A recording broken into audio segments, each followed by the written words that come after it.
Just so you guys know, tuning in, this is Amanda's sister. There were the three sisters that went on the Dr. Phil show, and then they were all sent to rehab. And by the way, that episode is the most downloaded episode of all of 2024, which is wild. Nice. Go, Amanda.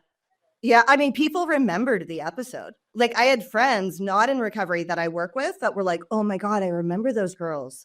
I'm like, do you really? Because I was fucked up when you guys did that. Like, I didn't watch it, but a lot of, people do. And No, a lot of people watched it. I was kind of like, when we did it, I wasn't expecting as many people to watch it, I guess, I'm sure. So Yeah. when it all came out, it was very overwhelming. Yeah, you can't even imagine the gravity of how many people that is. Do you know what I mean? Until you're in it. Like, conceptually, it's hard to even like wrap your brain around. So talk to me about growing up, where you're from, how you were raised, because there will certainly be people listening that didn't hear hers. So we'll start from the very beginning, from scratch. And your story is obviously going to be different. My story, my brother's story, totally different, even though we were in the same house, No, and that's weird because when you think about it, I listened to this podcast one time and they were saying like, kids, they have different parents.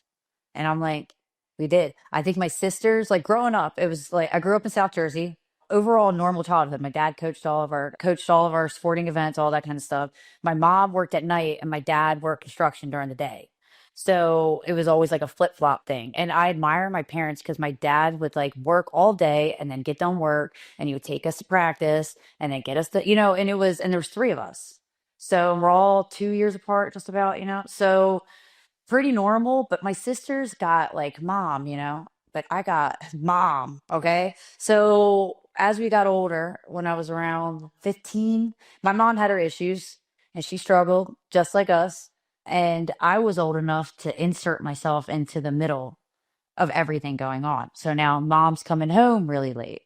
Mom's not around as much. Then all of a sudden, mom spent all the money. Mom doesn't have her job anymore. And it was, as a teenager, I had a good representation of what I never wanted to turn out like. And like I said, I was old enough to like put myself right in the middle of this. And I did talk to my mom, make sure she was okay with me talking about this because, I remember when I was 15, when shit hit the fan and my mom was, stopping doing what she was doing and, all the emotions that you feel. And it's just, and she had three little kids. Well, not little, but, 15, like 13 and 11. And she looked at me and like I was a very, I'm trying to think of the word here. Like I was a very angry teenager. I had a lot of issues, okay? And I raged out a bunch. And I remember I was yelling at my mom and I'm like, I can't stand you. And, like, I don't know why you're like this. And my mom looked at me and she's like, I hate you kids. You're the reason why I am the way I am. And my dad's looking at me and he's like, it's not her. Like, this is not your mom. You need to give her a little time to heal, And my dad is an amazing man. Most of my mom's family, they all struggled with addiction. I had a good representation of what I didn't want to be like. And I remember looking at my mom, telling her, I will never fucking be like you. Like 15 years old, cussing at my mom, okay? And then I did, times 1,000. Was it alcohol? Was she drinking or what was her thing? Drugs. Or if you want to say. Okay, yeah, she drugs. was doing drugs too. Yeah. Okay. So. And she got sober at some point? Yeah. My mom, I remember she did like an outpatient and she was like, it's just a bunch of drug addicts, And I'm like, Mom. The classic. Yeah. I did the same thing. Yeah. I was like, oh my God, these are actual drug addicts. I'm not. Yeah. And so my mom lives like she didn't go do like AA, anything like that. But like my mom, it was, if I had to describe it, it was just like a huge mental breakdown, and then she was like, came out of that. And then, she's just been a normal ass person ever since. So that's why I had like super normal mom, always, like very in my life. And, and then all of a sudden that happened. Then it was like back to normal again. So if I had to describe how that went, but I had a good, like, this is not what I want to do. Like, this is not what I want to be like. All my cousins are a little older than me. Nobody's graduating high school. Everybody's going to jail. They all have kids. They're all losing custody of their kids. I remember thinking I would never lose custody of my fucking kids. I remember, like totally judging them. Like, that will never be me. So until, everything happened. But overall, everything was really, I had like a great childhood. My parents are still together to this day. They love the hell out of us. And I think that shows me and my family are extremely tight. And we still are, even after everything that happened. In high school, I was good up until my freshman year. I think it was, I was in all like, I was one of those smart kids and I was in, all the smart classes and I did really well. And then I don't know, I think it was around my beginning of sophomore year, I started to dabble in, I think I smoking weed. And then, I started hanging out with, I remember I had like three childhood best friends and they were all pretty normal. Me and my one friend started to dabble in things a little bit. She got in a bad accident. So she was like, I'm never doing this again. I continued on my journey and that broke up the friendship group. And it was pretty ugly because I found this boyfriend when I was a sophomore, I think. Well, let me back up here. So once I started dabbling, I lost that friend group. I started hanging out with like a different few girls. And I remember, I'll never forget this because we were in this minivan and somebody offered me half a Percocet. They hung out with a lot of like the older boys, and these are the guys that like, I mean, they're border, like, they're almost like not graduating. They're not great, people to be hanging out with. And somebody offered me a half Percocet. And I had been smoking weed at this point and just like drinking, like on the weekends, whatever. And I took it and I threw up, but I felt better than I'd ever felt before. Then I met this guy through them. Of course, it always starts with a guy, So I had this boyfriend when I was 15, and I think maybe he just graduated or he was about to graduate. And he went to night school, the whole nine. And I met him, and then we just became inseparable. I can't even imagine what I put my mom through because as a mom now, like, with a teenage daughter, I'm like, oh my God, I would kill her. I would kill her. So now I'm with this guy and I have cut off every single one of my friends and I'm on drugs. This is back when we were printing out prescriptions and okay, like on the printer at the house.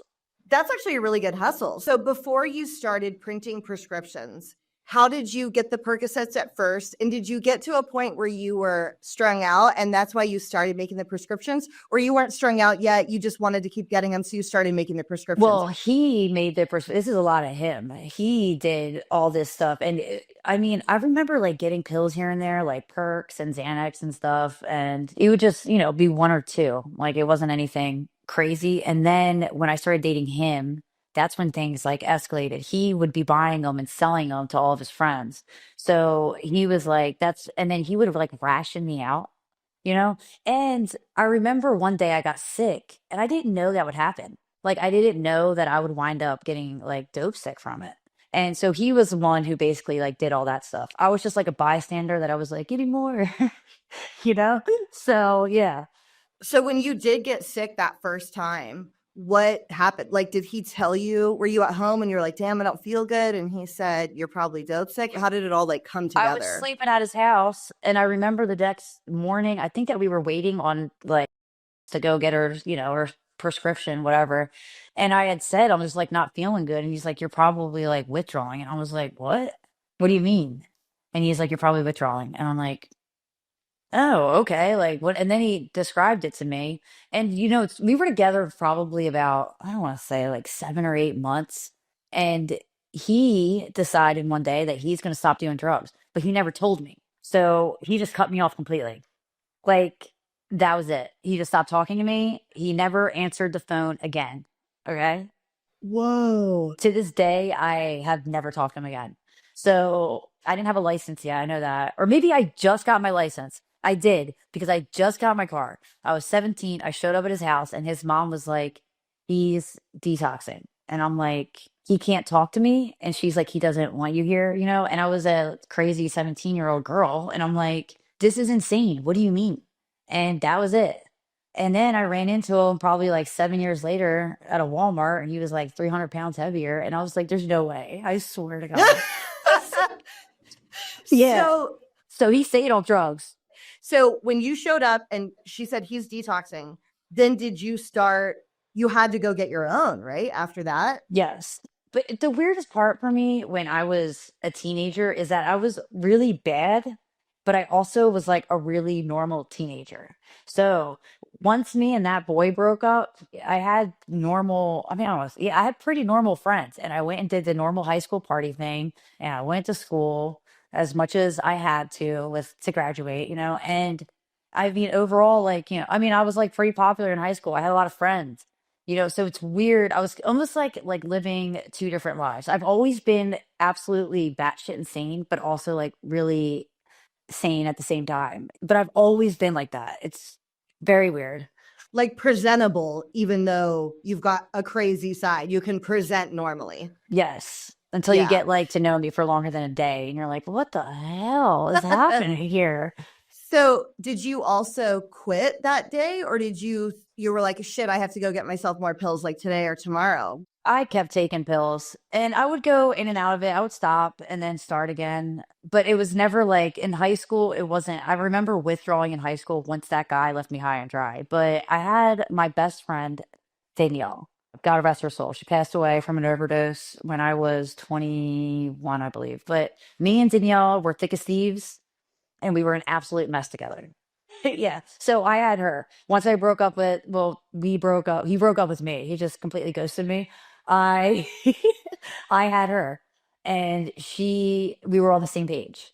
So we found everything that we ever needed. And then that's when the dabbling started to come in because I wasn't under his thumb anymore. He couldn't say like, oh, you can only take like, half an oxy 80 or you can only take a piece of a 30, and rationing me out pills. Now me and my friend, it was a free for all. And we were like, let's go explore the world. So that's when all the different drugs started coming into play. Because I dabbled in everything. It was just that heroin was my, love and Oxycontin 80s and 30s. Okay.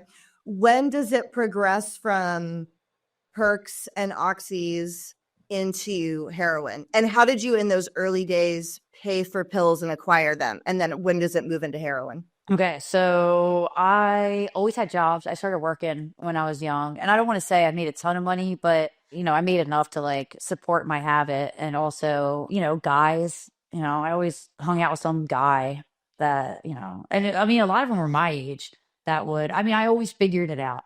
And the whole heroin thing, so I'll say if towards the end of high school, that's when I was, dabbling with the pills still. Like I remember when I graduated that whole summer, I did not take pills and I drank the whole summer. Okay. It was the most weight I'd ever gained. I was like 100, I'm 105 pounds. And that's with me going to the gym, working out, eating protein shakes. Like I'm just a skinny person. And I drank for that summer. I think I was pushing like 130 pounds, and I mean, it was 3 months straight of me drinking. So I do remember that my drug problem was like on and off. So then after that summer and after drinking all that time, I slowly started buying like, I remember I was buying like hydrocodones and like perk 10s from like random people because I'm like, I don't want to get back into the 30s and the 80s, like I don't want to get into that. So that makes sense. So you were just buying the hydrocodones Yeah. and you didn't want to get back into the perk 10s. You were kind of holding off on that.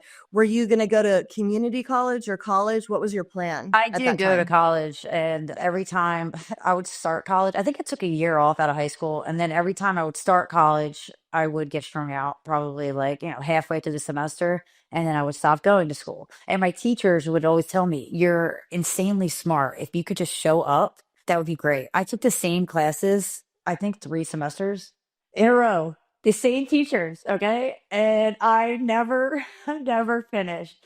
I just would always start and then never finish class. Yeah, yeah, I totally get that. So towards the end of that summer, you're like, I want to start doing some opiates again, or that wasn't probably a conscious thought, but some of that stuff, but not all the way back in. So what is the first time you end up doing heroin? I didn't do heroin for a while. So, okay, once that summer was over, so I was 18 at the time, I was still like, taking perks here and there. And then at some point, I went like on a coke bender. I remember, this is actually kind of funny, but it's not. I remember getting strung out on coke. I was hanging out with a few of my friends, they're all selling coke. That was like the big thing at that time in my town, because it goes through waves, small town shit. And it would be like, we're all going to do coke now. We're all going to do pills now. So I went on this 3-month coke bender, just sniffing it. Like, I had no needles, anything. And I went to the beach with my friend. It was hard to get me to show up for anything because I was so like just staying up all night, sleeping a few hours. I was engraved in that lifestyle. And I showed up to the beach and she started crying when she seen me. And I was like, oh my God, like she knows, you know? And I had not done cocaine that day because I was, you know, this was a huge inconvenience, but I knew I had to show up to be like, to gain that normalcy. She started crying because she thought I had an eating disorder. And I was like, whew, she doesn't know I'm on drugs. That's insane. That is Yeah, so yeah. insane. And I was like, no, I just been stressed or like, I don't know. I don't remember what I told her, but I'm like, I don't have an eating disorder or a drug problem. No, I didn't say that, but you know, so I dabbled with pretty much everything for quite a few years, you know. And then I started dating this one guy and he was pretty normal and I dated him for a year. He was a really good guy. So in that year of being with him, I was taking pills like secretly, but I would always go back to my safe place. You know, and it wasn't like I don't know when it ever changed, but there was like certain points where it's like I can't live without this waking up in the morning. And then there's other times where it's like I could go a few days and remain like fairly normal. But when I was with this guy, he was an angel in hindsight, honestly.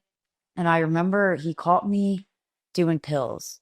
And it's because I dropped a perk 30 where your steering wheel is down in. I don't remember what I drove at the time, a Dodge Neon, I think. And I needed him to help me get it apart. Okay. And he was like, you're insane. You're actually insane. But his cousin was a heroin addict. So the family was familiar. And at this point, I was like, I'm not as crazy as she is. You know, like she is off her rocker. So I was like a really mild case of that, and they were like extremely supportive.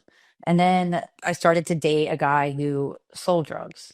So that was like my, you know, I moved on to the next guy because now I know I can get what I need because I'm with the guy that has everything that everybody needs. Were you living at home still? Were you living with your parents this whole time? I was like in and out of the house. I would move out and then I would come back. I mean, I did that forever. I would just randomly one day show back up, like, oh, hey, I'm back, guys. Would you go move in with the different boyfriends or where would Yeah. you go to? I would sleep at the good guy. I would sleep at his house pretty much like every single night. I spent a lot of time there. So I think I actually forfeited my bedroom to Amanda. So you had the separate room, and then at some point you were gone for long enough that Amanda got the separate room. So when you came back, you would have to stay with the youngest one. Yeah, me and Tiffany would room up together. Yeah, and we turned the front. We had, okay, there's two living rooms in my parents' house, and the new one is where like everybody spent like most of the time. My parents do. The old living room in the front of the house, we turned into a bedroom at different points. So that had been, you know, me or Tiffany's room. I can't tell you how many times, because like I said, I moved out so much, and then I would come back, and then finally, before we went on Dr. Phil's show, me and Tiffany were sharing a bedroom. Somehow we wounded back up together in that bedroom again. Yeah. So that happened a lot. Things didn't really start getting bad until I wound up with my oldest daughter's father. When was the first time that you do heroin? The thing with me and my sisters, I'm just gonna say, is that I've always been very outwardly crazy. I was the one basically was like screaming, crying all the time if I describe it. Amanda was always pretty like, you know, like what the fuck? And Tiffany she just does things and we're like, why would you do that? You know, and that's how I would describe the three of us.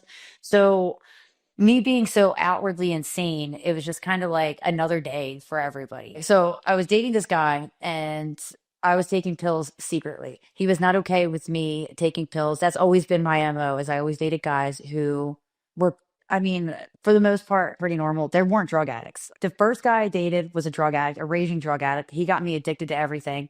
And I was like, I'm never doing that again. I have too many issues. I don't need anybody else's issues like to mesh with mine here. I was doing drugs secretly, and then he kept catching me. And then I got pregnant with our daughter. So when I was pregnant, I didn't know I was pregnant at first. So I had been doing pills and stuff. And I remember like praying to God, if I have a normal daughter, I will never do drugs again. If I didn't mess this kid up, I will never do drugs again. I can't live with myself if I mess up this kid like this. And so I didn't. I didn't do drugs and I was pregnant. Did you have to detox while you were pregnant? Like, did you get sick when you stopped? I think I kind of just felt like crappy for a little bit, but it wasn't like the same kind of detox that I had been used to before, where it was like, just, I mean, and like I said, I never really hit it. So every time that I would be like detoxing, I would be like, crying to my mom, like, you have to give me money, I would be freaking out, I remember like, yeah, I was just outwardly insane. And it was almost like, yeah, I'm detoxing off pills. I have problems.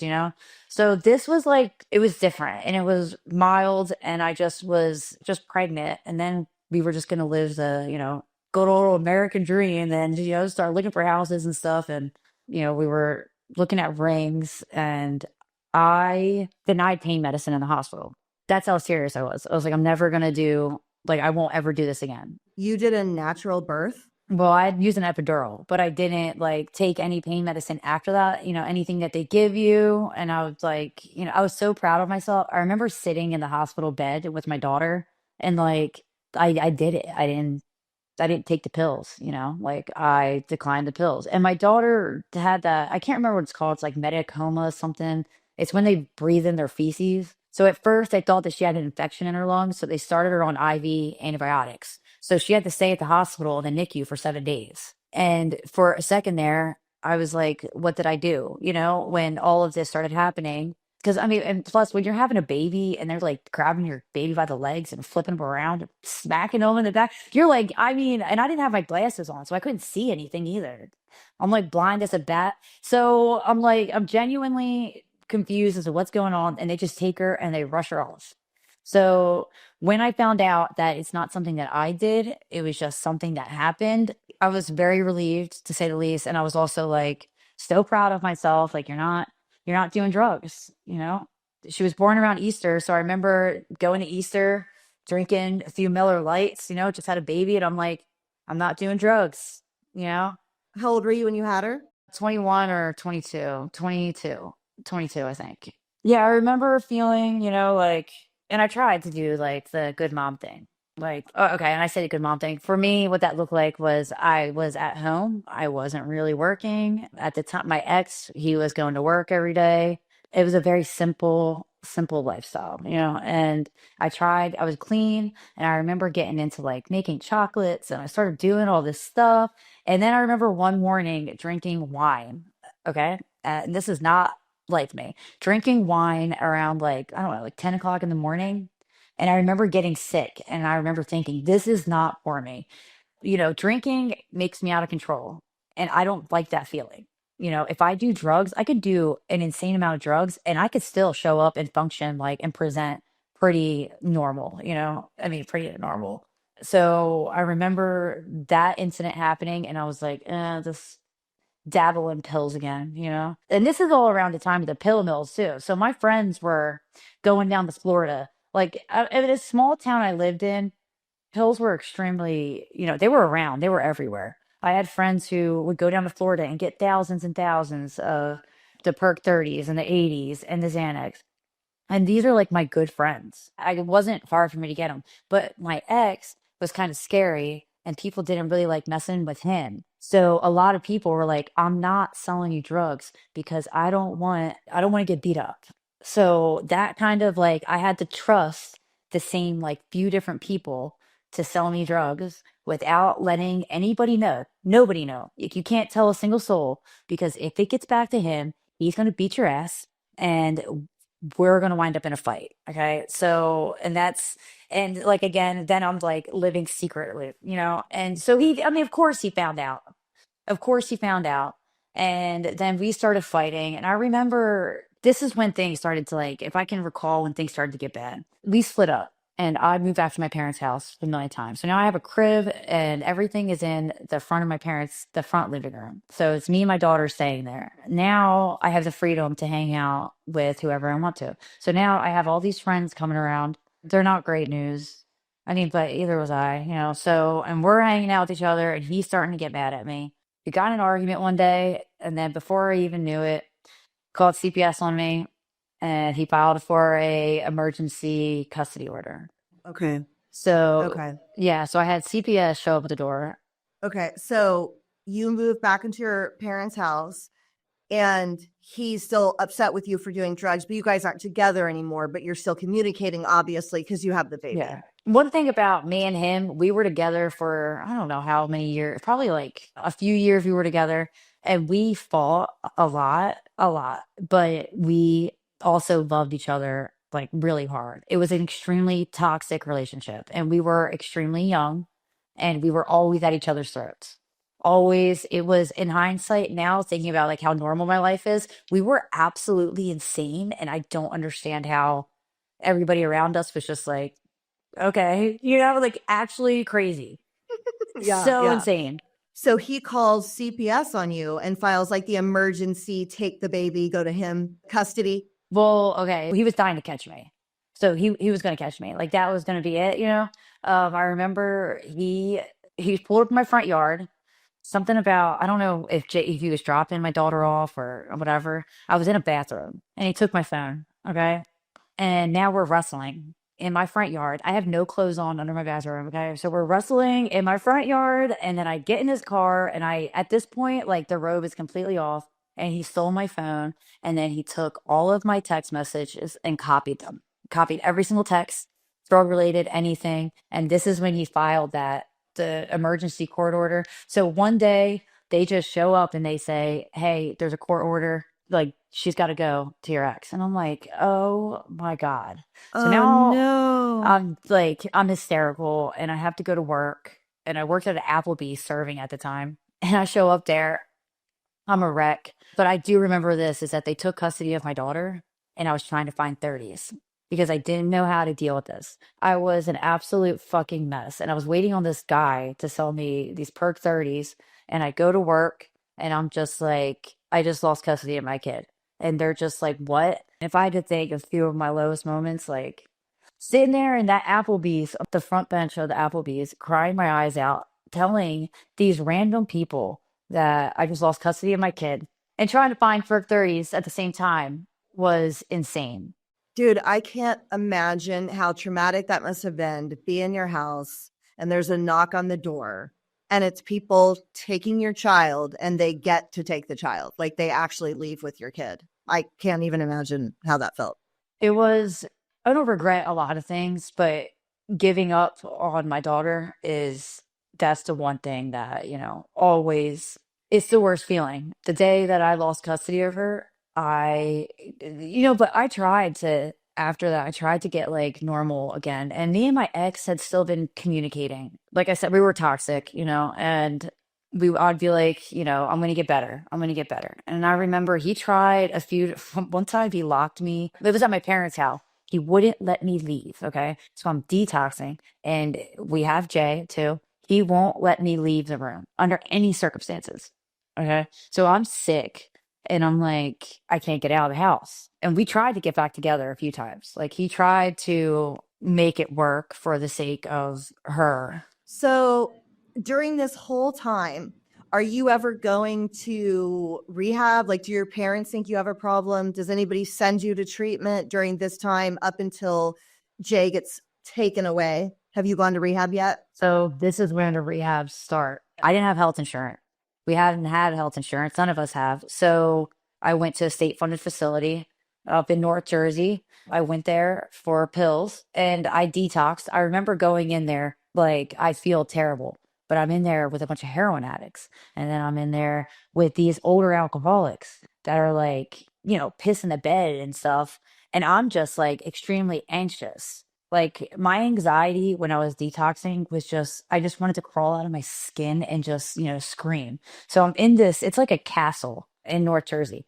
I can't describe it any other way. It's literally like a huge castle. It was just kind of cold too. There's like, it's not good insulation. I remember I'm like detoxing and I'm just like, what the hell am I doing here? I didn't smoke cigarettes either. I started smoking cigarettes in that rehab because I'm like, I have nothing else to do. So I left there with a new habit, smoking cigarettes. I remember when everybody made me go to rehab. I just was comparing myself to everybody there. And I'm like, these people are bananas. But I was like a rehab all-star. What I mean by that is that I'm just a very open and honest person. So I would talk to everybody, and I don't like to judge. So I'd be like, man, that's crazy. That's crazy, you know? But I talked to everybody. I remember they made me wear a sign that said, you're not allowed to talk to me today because I got in trouble for fraternizing with the boys. You know, like, because it was a boys and girls. We did the meetings together, but we were not supposed to be intertwined. But somehow I had like, 15 boyfriends in there. So how long were you at that first rehab? 30 days. And my sisters, Amanda, me and Amanda have always, okay, now we were pretty close growing up.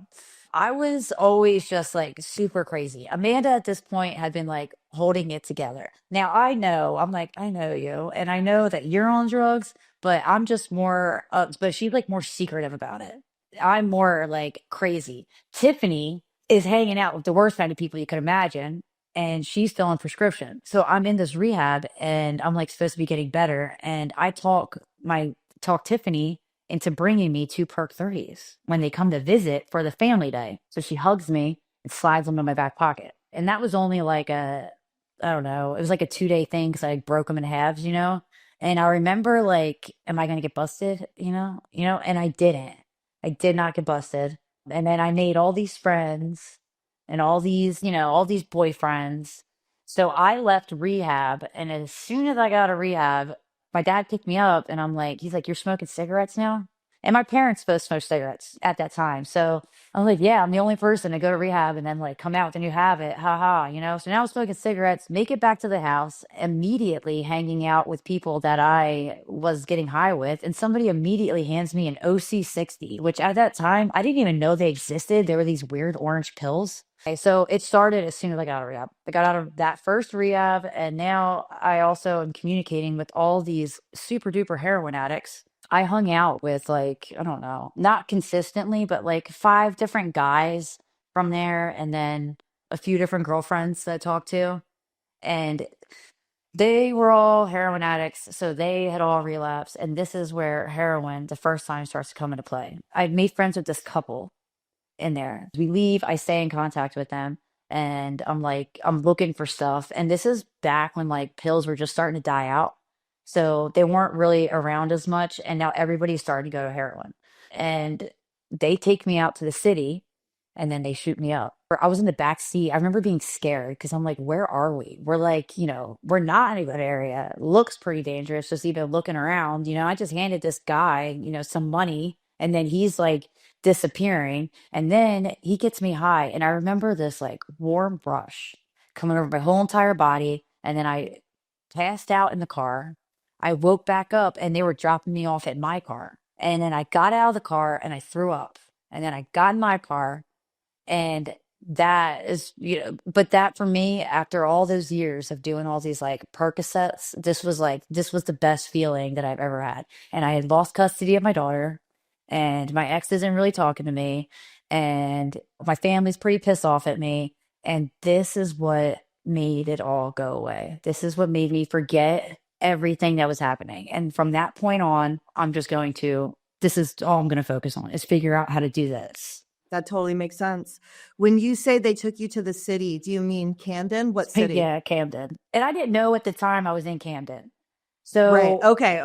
I mean, I knew they said you're going to Camden, but like I didn't know what that entailed exactly. I just knew that you could look around and I would be like, this is not like, where am I? I'm not supposed to be here right now. Totally. So I know what Camden is just from your sister. So explain to the audience. I mean, Camden is just kind of an area, a city where there's a lot of drugs, right? Basically, I mean, how would you describe it? Camden is an open air drug market, or it was at the time. I was amazed the first time that I actually like started getting into the city on my own. A few years I relied on other people that I knew to go and get dope, and then I would, buy from them. So I knew I was paying a little bit more money, but I didn't have to go out there and deal with all that. And I remember a few of them were like kitchen guys that I work with and some random friends, and then they started beating my bags. And I'm like, I don't have time for this. I want to back up a little bit and go back to that moment where they shoot you up heroin for the first time. They bring you back to your car and you're like, oh my gosh, like this is how I want to feel all the time. Do you then, from that point forward, start buying rigs and buying heroin from people and you move to needles like that day? Or do you start, because it's powder there, right? So do you snort for a little while or what I do you was storing do? it for a while, and I was hanging out with, people that would just sell me bags, and like I was just snorting it until I worked at an Outback Steakhouse for years, on and off. Me and my boss there are like great now, but he had fired me, I think it's like 3 times, probably fallen asleep at a computer, like all sorts of stuff. And I met this guy who worked in a kitchen there, and he was an IV heroin addict. So that's when I started like really shooting up, because then I had somebody around who could show me how to, like, the proper way. Because as far as I knew, like, I'm like, I ain't no nurse. Like, I don't know how to shoot myself up, and it's extremely intimidating until you do it so much. Or, I mean, for me, anyways, do it so much that I'm like, oh, okay, I get how to do this now. And it's not as complicated as I once thought it was. I don't know if that makes any sense. No, that's how I felt too. I never wanted to use needles. I only smoked. And a boyfriend's was like insisted we switch to needles because we were wasting dope smoking it, whatever. And I had black smudgy prints because out here it's foil. And so he kept saying that my black smudgy prints were going to get us busted because we were homeless and staying in hotel rooms and stuff. And I was leaving black prints everywhere. And he was like, we need to switch to needles. They're easier to hide, whatever. But I was terrified of needles. And so I would have him hit me. I would just go like this and he would do it. And I didn't learn until like a year later when he got locked up. Then I learned on my own, but I was terrified to start doing it. So I totally understand. And that's actually why I ask, because for most people, there's like a process to start using needles. I've interviewed some people that even like YouTubed it to figure it out and they did it right away. Or I've interviewed like you're like me. It was definitely a progression for me before I became like a needle person. And then I was never not a needle person for years after that. But it was like hard for me to get there. You know what I mean? That was definitely like a process. Well, and then once I figured it out, that's when things got like, and I was hanging out with that one guy, and I think they all started like, what happens when you shoot heroin? At first, you have a bunch of heroin, and then all of a sudden, you can't keep enough heroin, and then like the job starts going away. You just can't keep enough money to get all the heroin that you need. So the people that I was around that were, I was getting high with and were shooting me up, so now they're like falling off slowly, one by one, just getting, I mean, not dying, but they're like, I need to go get help, or they're disappearing. Now they're like going out to the city. And I'm like, I don't want to do that. My parents put all this money for me to go to a rehab in Florida. I was in there for 30 days. And then I went to a sober living for a little bit. And, I was sober for, I don't remember how long I was sober for, but I was going to meetings, and I was more not like working the steps, but I was meeting guys and girls. I was having a really good time. Like South Florida was a really good time until it wasn't. Like, Yeah, totally. so when I'm down there, I have all these boyfriends, and everybody that I went to rehab with is slowly starting to get high. And the South Florida thing is insane. It is so crazy down there. It's another world. And so all these people that are starting to get high, and I'm like, no, I don't want to do that. I don't want to do that. I don't want to do that. And then I don't remember when it was, but I took a perk 30, and my roommate took one too, and she got us caught because I don't know what happens to her when she does opiates, but she's almost like gets the tweaker vibes. And so we were busted, and then I was, homeless. So I had to figure out what my next option was. So I stayed around with different people until I got my own apartment, which my dad co-signed on. And then I basically trapped that out, and I made a bunch of people pay me rent, and I never paid the rent. So one day I'm like, the sheriff is coming today. So, I know I felt so bad about that. Some of these people, they were just normal people that I worked with. Oh, they were addicts? No, these are Oh normal people. no. Okay. One Wait, thing hold on. about, yes, that's insane, right? Well, no, it totally makes sense. It was actually a really good idea and a pretty smart hustle. But I do have a couple of questions. So, when you were in rehab and you started going to meetings, did you think you were an addict and you wanted sobriety, or did you think it had just gotten out of control and you were fine? Like, what was your internal feeling around that? I think I always thought that I knew I always had a drug problem. Like I knew I had a drug problem. But, I think it was a lot of like mental illness for me. I couldn't grasp the fact of like staying sober I couldn't, it just didn't register with me. It was like I would get better, fix all my problems, and then I'm like, okay, things are cool now, and then I would slowly just start going off the deep end again. So when you have the house in Florida, what do you relapse on down there? Because down there, is it powder heroin down there, or is it tar, or what is it down there? What did you start using I again? never used heroin in Florida. It was always the perk 30s. So I had this roommate. My sister was living with us for a little bit, and I was all messed up. I was shooting perk 30s. So I was, I would say that was the messiest time of my life. And that is through there was something about I could figure out, I think it was 5 perk 30s I could fit in a rig, or 4, and I would bang all of them at the same time, and then I would just be like, and my sister had a moment of clarity, and she's like, I can't do this. So Amanda left me, and she went back to New Jersey. Her friends from NA came and got her, and I remember being so mad because I'm like, I knew I needed to leave too because I could have gotten out of the lease. All I had to do was just say, this is not a good idea. And I knew it in my gut. And I remember thinking, you should just bail. You should bail before this gets worse and you've ruined dad's credit. And I was like, I'm so far into it. And I don't want to admit to my ex. I don't want it. My daughter was like a baby, 2 at the time. But I couldn't think about like hurting her. And I couldn't think about letting my parents down. And I was too proud and I stayed. And I remember telling myself, it's going to get easier at some point. Like you're going to stop doing this, you're going to stop doing this. And that did not happen until, I wound up getting evicted and I had to call my parents and I had a double kidney infection and I had pink eye in both my eyes for 9 months. 9 months. Oh no. And the pink eye thing was because I wouldn't go buy new contacts and I would clean my contacts really good and it would go away in one eye and it would come back in the other. And it just went back and forth from eye to eye for 9 months. Okay. So I was telling my parents, I'm like, I'm not okay. Like something's wrong with me. And they're like, who cares? Like, they're so done with me at this point because they know I'm in Florida. They know I'm not paying my rent. They know I'm strung out. They know, they're so pissed. And finally, I talked my dad. I don't remember where I was staying because I had to move out of this apartment. So I was just staying around. I talked my dad into coming to get me. So my dad got to South Florida and it's not funny, but he got to South Florida and I'm strung out. I was trying to act normal, falling asleep. I remember he had taken me to lunch and he's like, oh my God. And then I knew I was leaving, so I talked my dealer into giving me a bunch of perk 30s and he could hold my phone. So I gave him my phone and then I was like, you're beat, you know? And there's nothing he could do with the phone because it was locked. And my dad was like, where's your phone? And I'm like, I gave it away. I couldn't deal with, I didn't want anybody getting a hold of me anymore. And he's like, you couldn't change your number? So you drove me back to New Jersey and I was detoxing because I didn't have anything anymore, and I was shooting 530s at a time. I think it was 4 or 5. So I went through them pretty quickly and I went through the money pretty quickly. I'm detoxing and I'm smoking spice.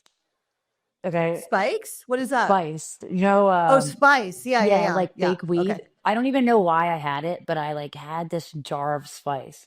And so that was all I had to, for the drive home. And my dad, I remember him just being like, I hate you. Like I can't stand you. And we make it back and they take me to the hospital. My mom does because I had to get treated for the kidney infection and the pink eye. So they gave me like these shots in my butt cheeks, both butt cheeks, and gave me antibiotics for a while. And that cleared that up, but I was still dope sick. Okay. So now my other sister, my baby sister Tiffany, is not living there at the time, and she's in Texas. So it's just me and Amanda. And I noticed something's up with Amanda. Like she's not Amanda, like I said, she's always been a little secretive. She's not really admitting it. But of like me, I'm like, I'm dope sick. Like I have to figure this out. And I'm really like open about it. I'm like, what is going on here? And I figure out Amanda is doing heroin. And then I figure out that she's hanging out with all these like bad people. So Amanda is actually the one that took me to Camden for the first time. And oh, not the first time, but like she introduced me to Camden. I remember we pulled up and she's like, no, it's fine. It's like midnight. And I'm like, what do you mean, dude? Like, what? And she's like, I do this all the time. And I'm like, okay. And it was me and her and some girl. I don't know. I can't even tell you who that girl was. And there's just these guys on the corner. and they just yell to you what they have. So it's like powder, powder, powder, ready, ready, ready, dope, dope, dope, work, work, work, work, and they just yell what they have. And they're different blocks, so they're competing with each other. So you got to know where to go because you can't like certain sets have good stuff, and then right across will have bad stuff. So if they lure you over to their direction, you're gonna get shit dope, you know? That is wild to me. It's like The Wire. You know the TV show The Wire? Yes. It's, I mean, like I watched that and then I interviewed Amanda, and I had never, because in Southern California, it's totally different, right? In San Diego, there's nothing like that. Maybe in downtown San Diego, but I don't think so. There's no area where they're yelling out. We don't have bags with stamps on them or anything like that. It's not fancy. It's just disgusting tar. I didn't even think that was real until I met your sister, but that people really are on the corners. They're like WMDs, WMDs, and they yell out what they've got. So how do you learn which blocks and which sets have the better stuff? Amanda's one that told you how to know. Well, Amanda, at first, she knew where to go, and there was this set called Block Party, and it was such a weird experience for me because I remember the first time I went to Camden, I was so scared. I was terrified of. I remember being scared in the back seat, like, where am I? What am I doing here? Now I'm with an Amanda, and there's all these guys on the corner. They're all smoking blunts, playing music real loud, drinking beer. They're just having a good time. It is literally like a party. And then we pull up, and you drive, you turn right. You're just going to go around the block, and they say, "What do you need?"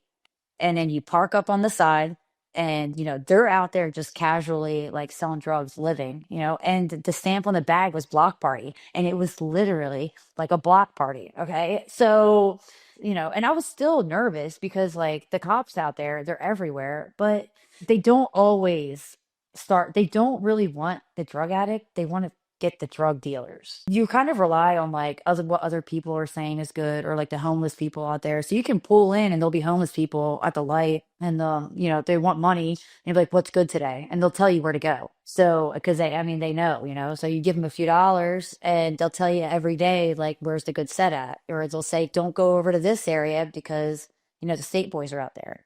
So, it was just kind of like once you figure out how to do it, it was so easy that it was like, there's no reason to not do this. Everything that I need, it was a one-stop shop. All you had to do was go out there, and everybody's like, they here, I can buy heroin, I can buy rigs. But there was like four different blocks at that point. They would like move around. So we would go wherever they would say it was good. Or, I mean, I watched like, oh my God, there's so many things. I've bought drugs off of like a 7-year-old kid before. No shit, really? Yeah, they use the kids out there a lot because, like, what, so I bought drugs off like a 7, 8-year-old kids. The younger kids are the ones that'll rob you. It's not the grown-ups. It's the younger kids, the ones that are like 11 to like, I don't know, like 14. They will rob your ass. Take your money and just run away? Yes.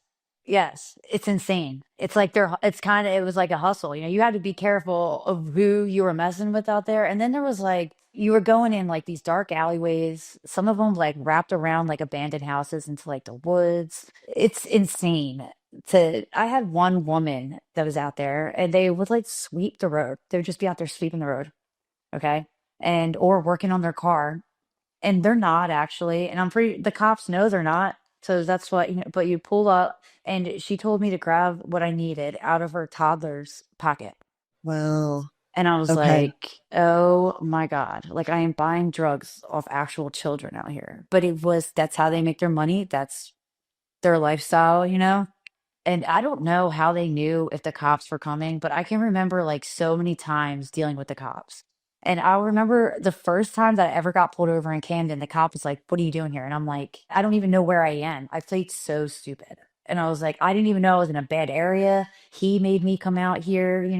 And he had already gotten caught with drugs. So he was going to jail. So I was like, I had my stuff on me, just let me go. And they did.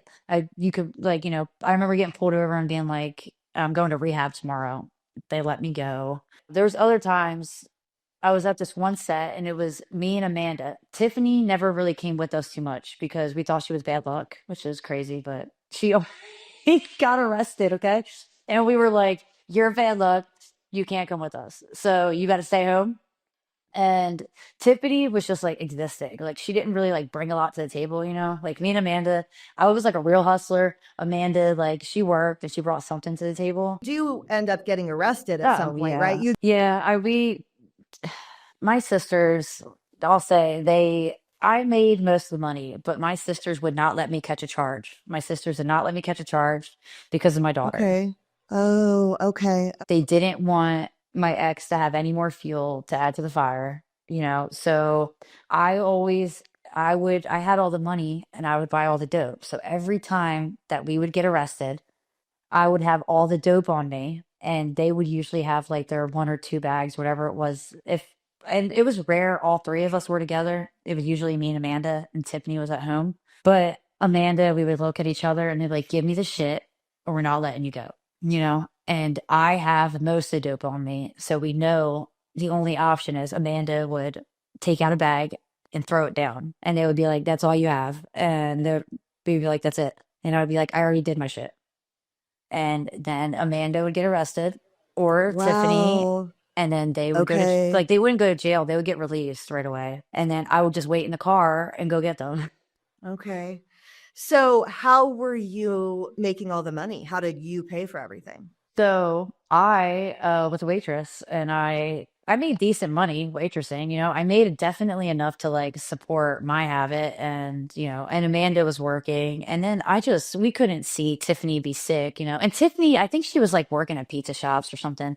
Like we all like had like enough money to support our habits, kind of, you know. I probably made the most money and I needed Amanda to drive me because they didn't really let me drive very much because I got high pretty quickly. I didn't ever have to fish for like to hit myself. And so I would immediately just like fall asleep and I was not allowed to drive after getting high because, yeah. So, I mean, we were just like, it's weird. We were thick as thieves, but it was so insane. But yeah, so I waitressed and I made a good amount of money. Now this is where and at this point we're going to Camden. So we're going right before work and we're going after work. And I'm pretty good at meeting people. One thing about me is I can talk myself into most situations. And I would meet these guys, you know, and they're the block boys, and now I'm meeting them all separately. So, and I had the contact. One day I got my little sister, Tiffany, a job with me, and then she went outside and she got high at work at my waitressing job. And then but she was done and she was waiting for me to finish. And then she came back inside and my boss knew she was high. And I'm like, oh my God. And he knew I was a heroin addict too, but he just like couldn't like exactly prove it, you know?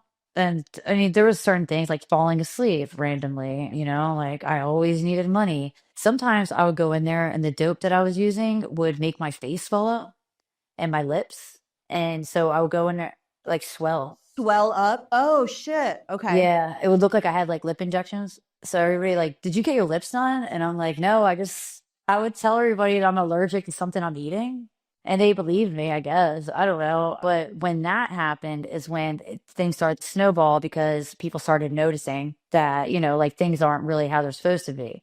And there was this girl that I had worked with at the time and she was getting high, but behind her boyfriend's back. I'd gotten her dope one time and then she asked me again, and I felt uncomfortable with it. And a lot of the reason why, and I guess I didn't talk about this at all, but I was uncomfortable getting people to, if you weren't like a raging heroin addict, I wanted nothing to do with it because I had lost so many friends. In my early 20s, I was just a kid burying all of my friends. And she went behind his back and she got dope from her ex boyfriend. And then he called her. So she blamed me. And then so their boyfriend called my boss and was like, you know, Valeen's a heroin addict. And she's getting my girlfriend heroin. I got fired. My boss called me in the office. Yeah, he called me in the office and he said, I'm not going to be a part of you killing yourself anymore. You're done. You know, and I was like, F you. We got in a huge argument. I remember watching True Life on like MTV. I'm a sugar baby. I have a sugar daddy, something like that. Okay. Yeah, yeah, yeah. So now I have no job and I'm like the big source of the money, you know? So I'm like, what do I do? What do I do? What do I do? And I'm detoxing for like 3 days at the house. And I think my dad gave us money to buy methadone or something like that. But I'm like, this isn't cutting it. So I looked up on the desktop computer how to find a sugar daddy. And that's how I got involved in sex work. What was the answer to that when you looked that up? How do you find a sugar? What did it say? Like Craigslist or something? I What don't did it say? remember. I wound up on a website, sugardaddy.com, and I remember making my profile. And like I said, I've always been smart enough to know I don't want to deal with like drug addicts. So like the little quote next to my name was, if you can't pay, don't say hey, no drugs, no alcohol. That's awesome. So that's how I got involved. And I just started messaging guys on there. And then they were messaging me. And I remember meeting people and I would charge them like, I don't even know where I got the pricing from. I was winging it. I was absolutely just winging it. Wait, hold on. That's actually a really good point because how do you know what to charge? I have no idea. I was Did you literally just making make this it up. up? Yeah, I was making this up as I went along. And Amanda was like because I mean, I don't, can you imagine like your older sister? I'm just like, I have this idea. Hear me out, you know? So, and Amanda would take me to go do all these various activities. Oh, Yeah. And and she would take me. She was like my bodyguard, I guess. It was really just to make sure that I came back out, you know? I was pretty good about like weeding out like sketchy people. I'm like, this is going to be too much of a hassle. I don't have time for this shit, you know? And yeah, that's just like what I did for like a year to make money. And I made a lot of money. did you ever run into somebody sketchy or have a scary situation or anything like that? Yeah, I mean, there's so many weird people. Men are so weird once you get involved in this kind of, I mean, it'll change your perception forever. Oh my God, people are strange. No, I mean, really, like, if I got paid mostly like go to dinner, just like to hang out. I remember there's just like one guy, I would hang out with him every week and we would just like sit on his couch, we'd watch movies. He was a dentist, just like really normal. I don't know. A lot of these guys just want company. I was just going to say that. It's like companionship. Yeah. And I was like, and I just can't shut the hell up. Right. What's like one of the weirdest things that ever happened? I went to this guy's house and Amanda took me and I remember and his house reeked of like cat piss, okay, but it was like a nice house. I could tell maybe he was like extremely depressed and like just got divorced or something. And he had a room, it was like a whole bedroom, and it was full of cannons of like off of shit, like cannons. Oh, okay. Yeah, so and it was all different cannons from like this size to like a whole model ship that was like 3 foot long with cannons off the side. And he wanted me to just take pictures on these cannons, you know? I didn't have to like do any, just had to take pictures of the cannons. And I was like, this is so weird. But That's almost easier than doing something else, you know? yeah, hell yeah, it Fuck was. it. No, Yeah, yeah. Did you see that guy more than once or just that one time? no, just that one time. Just that one time. Yeah, just that one time. And I don't remember why. He gave me the heebie-jeebies for some reason. Yeah, the ones that I seen regularly were just like normal ass people with families. And the one guy, I remember before we went on Dr. Phil, he was like, I told my family about you. And I was like, what the? And that was a realization of like what I'm doing. It's like I'm an emotional person and I lead with this is not right. And I knew that. Like he was saying, I'm going to leave my wife and be Oh together no, like he was that. just a single guy. Oh, he told his parents about you. Oh, his kid. I don't know who it was, but he said his family. And I was just like, oh my God, what do you mean? So Amanda said to you at the time, hey, I sent a letter to Dr. Phil. I'm sure she even told you, to be honest. Did you think just like, okay, whatever? Like, Yeah, I was just like, whatever. So stupid. when does she tell you, hey, they actually called? I know it was like 2 years after she sent the letter. So what was the moment when she said to you, oh my gosh, they're actually going to send someone out here? When Amanda said she wrote Dr. Phil, the house was so chaotic because now my parents have 3 daughters who are getting high. I constantly went to rehab. One thing about me is you said if you could say, and I have my daughter. So like I wanted to get better. I just couldn't get better.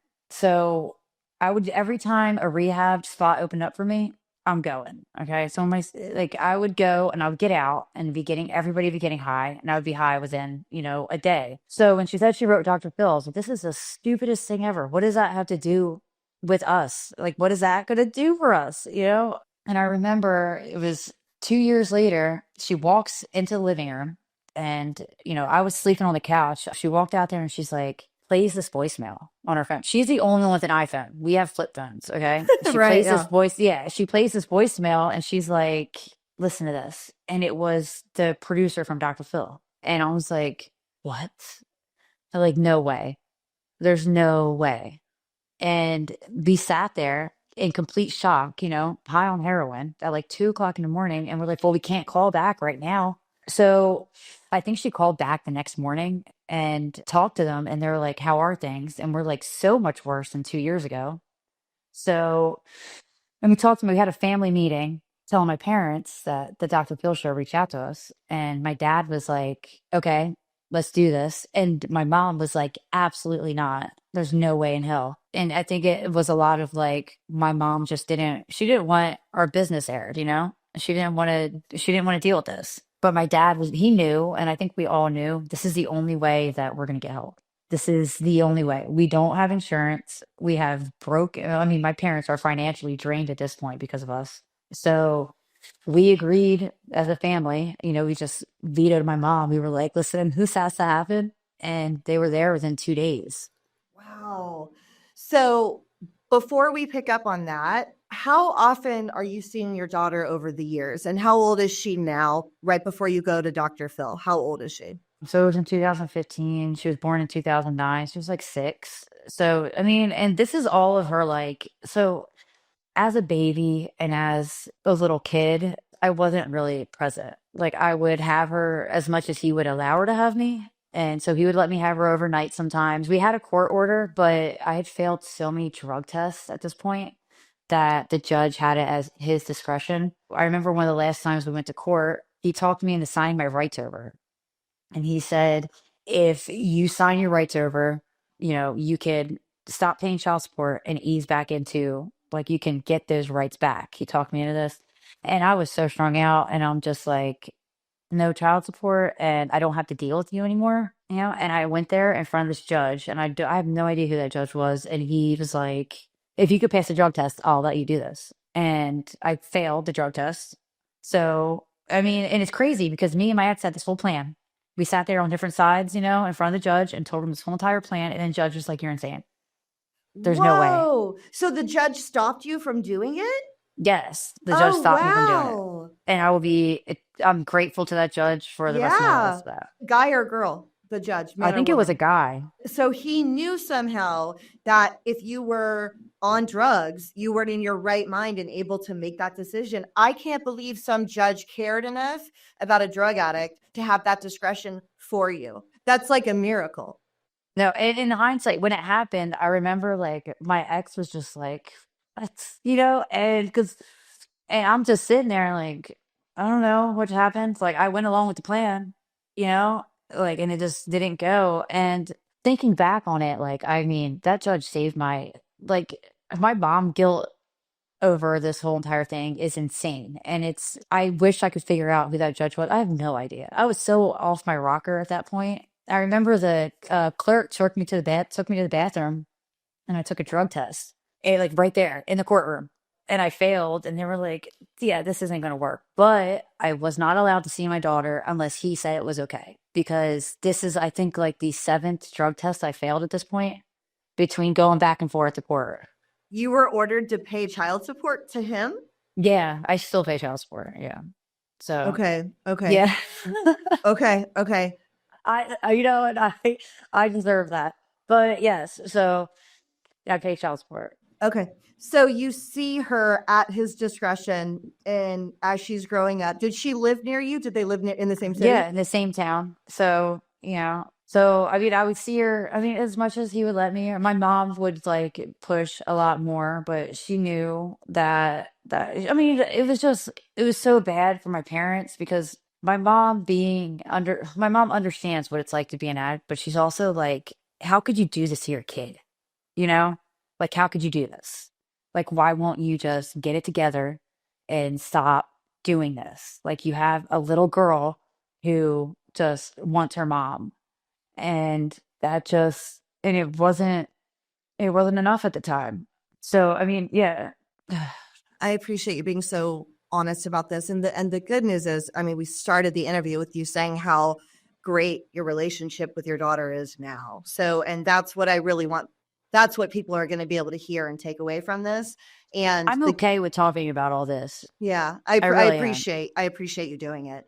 So 2 days later, they send someone out from Dr. Phil to film you guys for a period of time, right? For a few days and just like film your life, right? What is that like? So I was extremely chaotic, like I said, and I didn't really like hold anything back. So at this point, my neighbor was my boss. I was working at a Wawa. So my neighbor was my boss. So when the Dr. Phil show showed up, I had to tell my boss that I'm not working anymore. So I was afraid that she would see like I just didn't know what this entailed with the camera crew or anything. So I'm like, I called my boss, my neighbor, and I said, "Hey, can we talk?" And we went and sat down on the picnic table on the side of her house. And I'm like, "Hey, so we're going on Dr. Phil." And she's just like, "What do you mean?" And I'm like, "Yes. Clearly, we have a drug problem. You witnessed a lot of these things happen over the years." And so I'm going to Dr. Phil, and they wouldn't tell us that they were going to send us to rehab, but like you kind of had to assume so, you know? So I'm like, I just don't know if I'm going to come back to work or not because I don't know what's going to happen. When they sent the camera guy out, you didn't know yet that they were going to send you to rehab? They didn't tell us that we were going to rehab until the end of the show. Okay, okay. Yeah, we had no idea. They were, I was like, are you guys going to send us to rehab? Because if not, this is not all worth it. And the guy kept saying he can't guarantee it. Oh, okay. So you knew it was a possibility and that's what you were hoping for, but it was not a guarantee. Yes. Okay, got it. They wouldn't tell us. And I think it was clearly for like TV suspense, you know, but like they would not tell us, like, hey, you're going to go to rehab, you know, so just like do this. Also, the shittier side of that is, I bet if you guys weren't that interesting, maybe they wouldn't have. You know Yeah, what I I have mean? no idea. So, which sucks because then you could like there are poor people out there in the country that thought they were going to get this opportunity, but it wasn't three sisters, two of whom are doing sex work or all of whom are doing sex work. Really interesting that they went and saw them. Maybe their mom gives them money for dope every day and they don't get to go to rehab in the end. I bet it was also for the storyline to see what you guys were like. And because you were interesting, they decided to do it. Maybe not. I hope they don't do that to people. I do too. I do too. That'd be But insane. that would be I don't insane. know. But it's I never TV. like looked into it. Yeah. I wouldn't put it past any show to do that, to come follow you to see, is this worth our time? If they're not that interesting, we're not going to do it. You know, maybe. So, Yeah. anyways, so the guy comes out. Yeah. Well, and I had to call my ex too, and I had to tell my ex that, hey, we're going on Dr. Phil. He was like, what do you mean? And for the people around me, it wasn't just like me, just like, hey, I'm going to do this. It was like I had a kid, I had this ex, I had my neighbor was my boss, you know, like I mean, we're from a small town. And so then the camera guy shows up. Steve, I love this guy. Okay. Oh my God, he's amazing. And he couldn't get in the car with us because none of us had a license, first of all. And we all had warrants out for our arrest. So he's like, I can't get in the car with you. So he would mic up the car, like he would have a mic in there, and then he would rely on Amanda to like film stuff.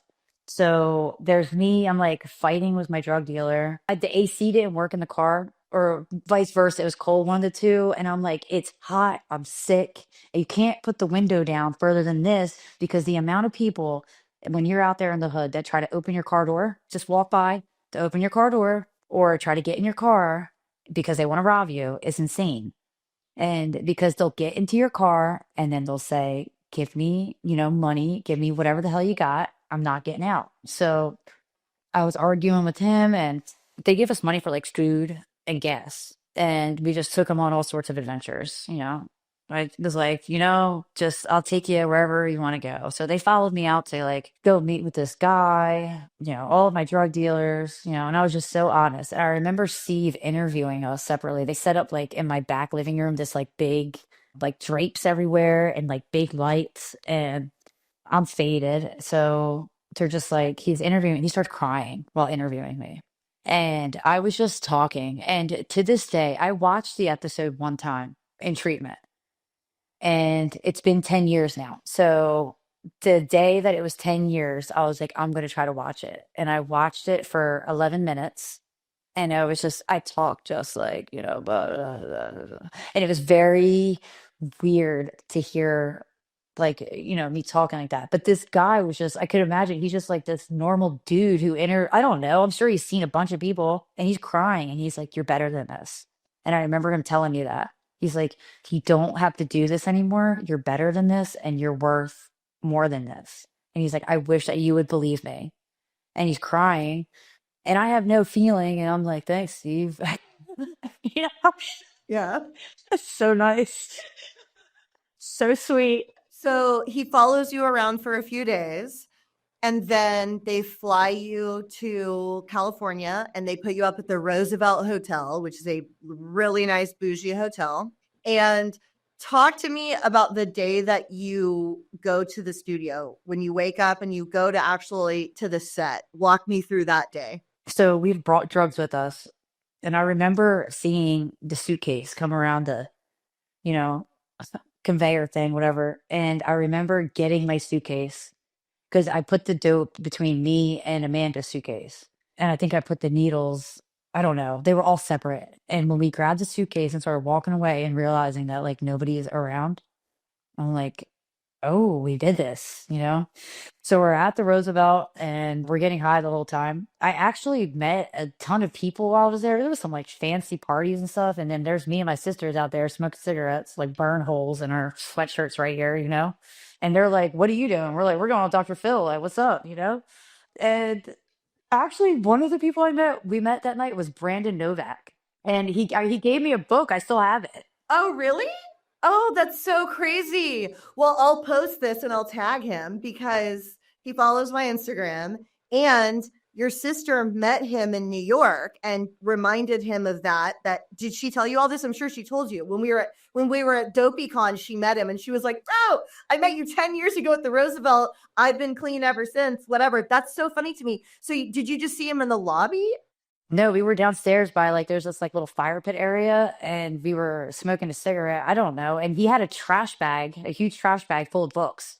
What was the book? I still have it. I couldn't tell you. It's at my house right Like now. a book he wrote? That book he wrote, I think Oh, it's his about book. him. Yeah, his Okay, he book. gave it to you. Okay, okay. And he was like, oh, like, cool. Like, because I guess he had struggled. And I think that's a lot of what his book was about. I'm sure, yeah. Mhm. Yeah, so he gave us this book, and I remember that. And then there was other people that were there, that not him, and I don't know where these people came from. They were trying to trade me my heroin for their shitty California. They're like, "We'll give you 3 times whatever like you have." Like, and I'm like, I don't want that. I'm about to go on Dr. Phil's show. So the morning of the Dr. Phil show, I think I only had like I was doing like 2 or 3 bag shots at the time. I think I had like 3 bags, and I took a few Xanax. I knew that this would be the last time that before, like I knew it in my gut. So, and I didn't think, which thank God that I did do that because they weren't going to let us get high there. They were watching us like hawks. So I don't like, I remember getting there and then I remember them doing our makeup. Tiffany had an eyebrow pencil with her, thank God. So I'm like, these eyebrows are not doing it. So we're faded. All of us, we're all faded. And Tiffany, they make her cover her tattoos. So Tiffany's arguing with the people that are dressing her. She's like, why do I have to cover these tattoos? Like, this is just who I am? So she's arguing with them. And then we go out there and everybody is just like, I remember bits and pieces, like 3 minutes here. But I remember consistently the crowd just being like, we hate you. That's how it felt. Like, just like booing us because they made me out to be the problem. Which I get it, like I'm the oldest and I was help supporting my sisters and I made a lot of really poor decisions. And like, if it was like a drug addict love, it wasn't, I wanted us all to stay high so that we weren't sick, because watching somebody be dope sick is just like insufferable. So they made me out to be the problem. And that is when my parents found out that I was in sex work. Right there in front of my face on this big old screen to the side here. So I remember like sitting there like, oh my God. So you're sitting there, your parents are sitting there, and then they suddenly show you meeting the guy, right? What did you feel internally at that moment?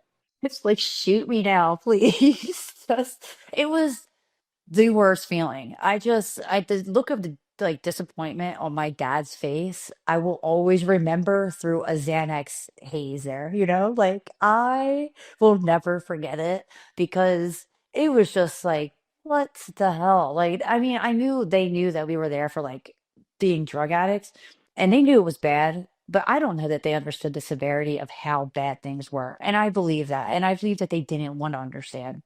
So to watch your daughter saying that they're doing this for money is like, it's insane. And at this point, my parents were like, I they loved us so much they hated us. If I could say it in the best way, like one I used to threaten to like, I'm gonna kill myself, and my dad would be like, just do it then.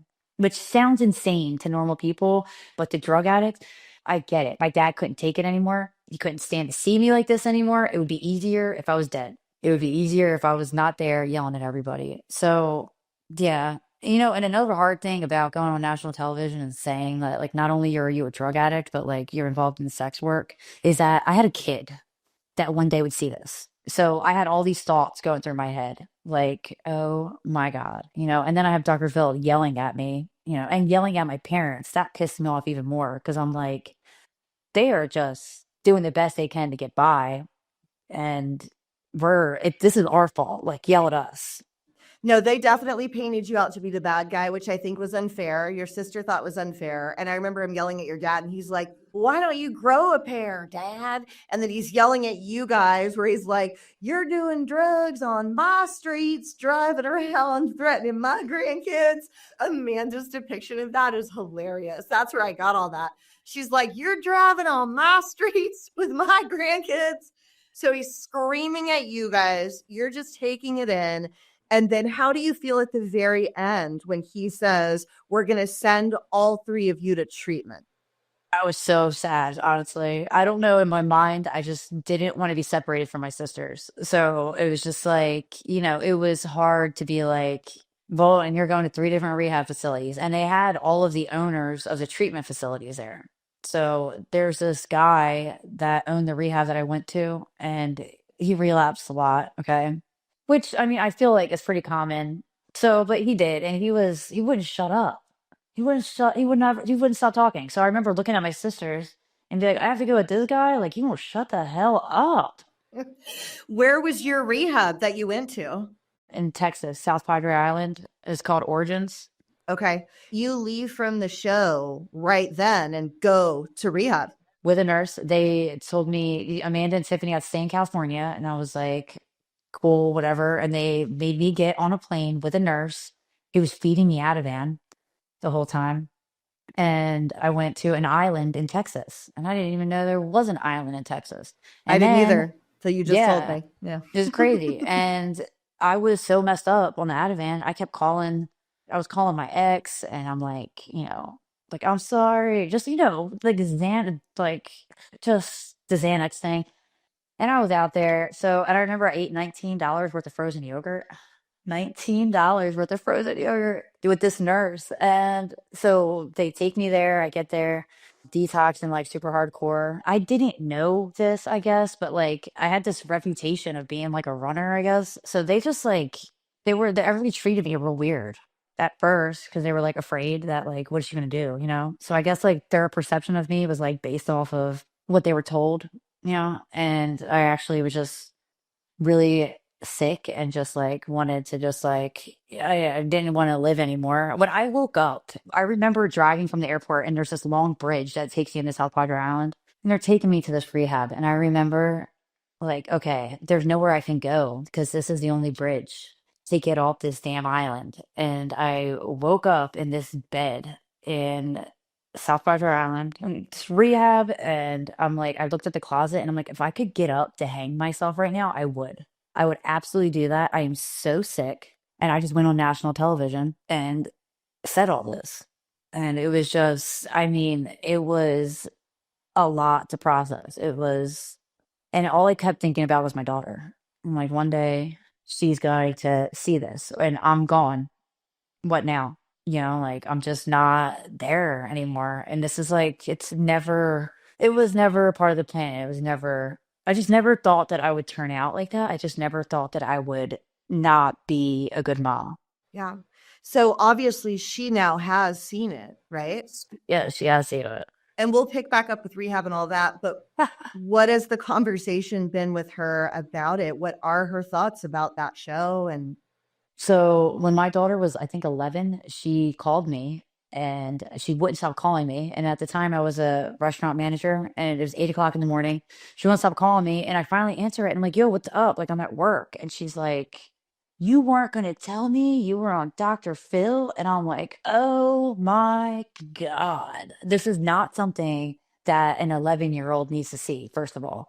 So I'm like, I'm sorry. I was going to talk to you about this when you got a little older. This isn't something to like have a conversation with the kid about. One of her friends' parents is also a drug addict. And I guess he got clean for a little bit and he thought it was a good idea to tell my daughter. okay. Like, why? So that's how she found out. And it was a little bit to work through because she knew that I was on like what do you tell a kid? Like, I mean, I'm just like, I had issues. I made a lot of bad choices. There was a lot of bad mental health and and that's all you can say until they get to a certain age when, I'd be like, I had a drug problem, and that's as far as she knew. But to watch your mom say she's, selling her ass to old men for money at 11, that is crazy. I can't even imagine how I would have felt. But you guys have worked through it, obviously, because you're really close. Yeah, we have worked through it. It's been a long journey to get here.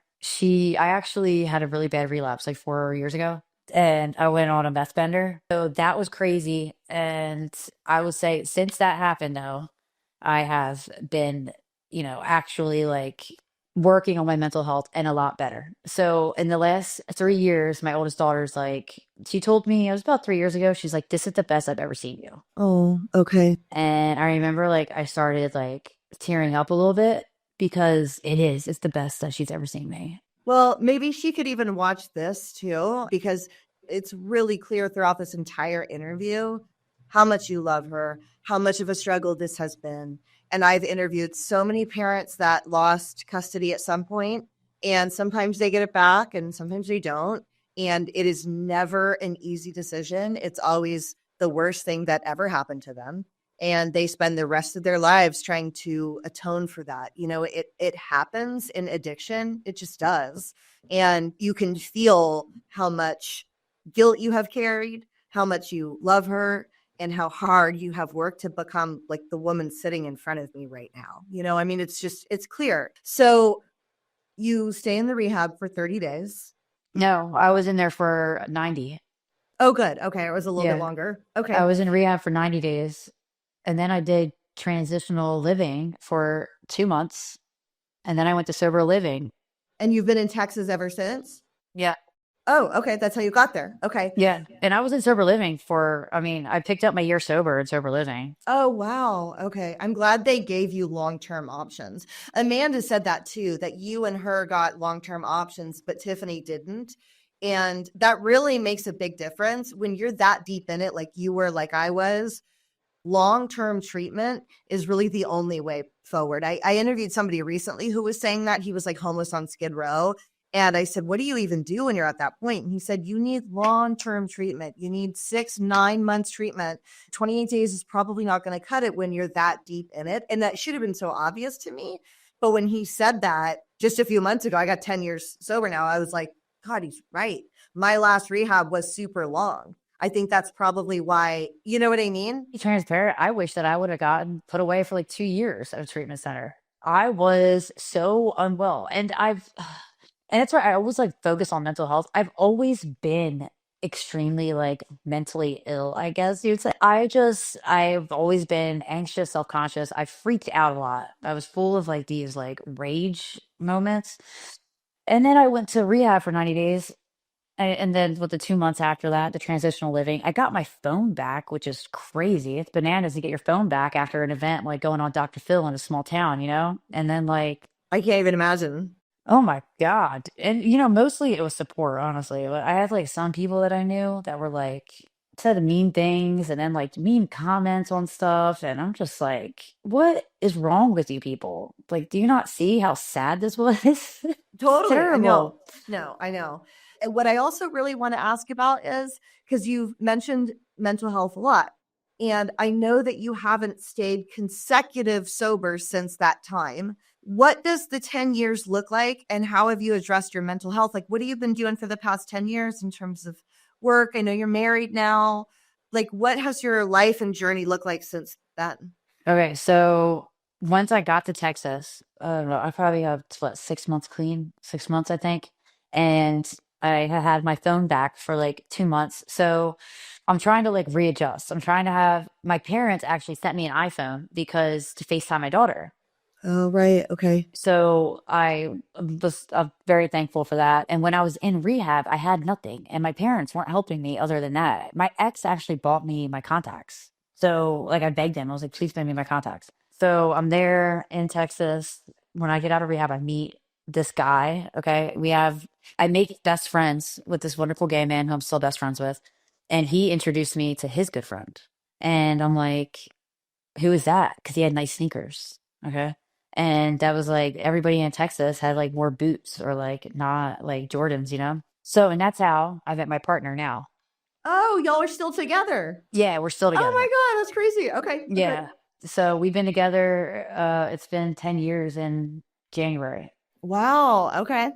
So, and I met him and he's the best. He just loved me unconditionally. He just loved me so much. And I'm trying to deal with like, being a neglectful mom, and like what to do with those feelings. And I get pregnant. Okay. So the feeling of like I'm pregnant and I have this kid I don't take care of was insane.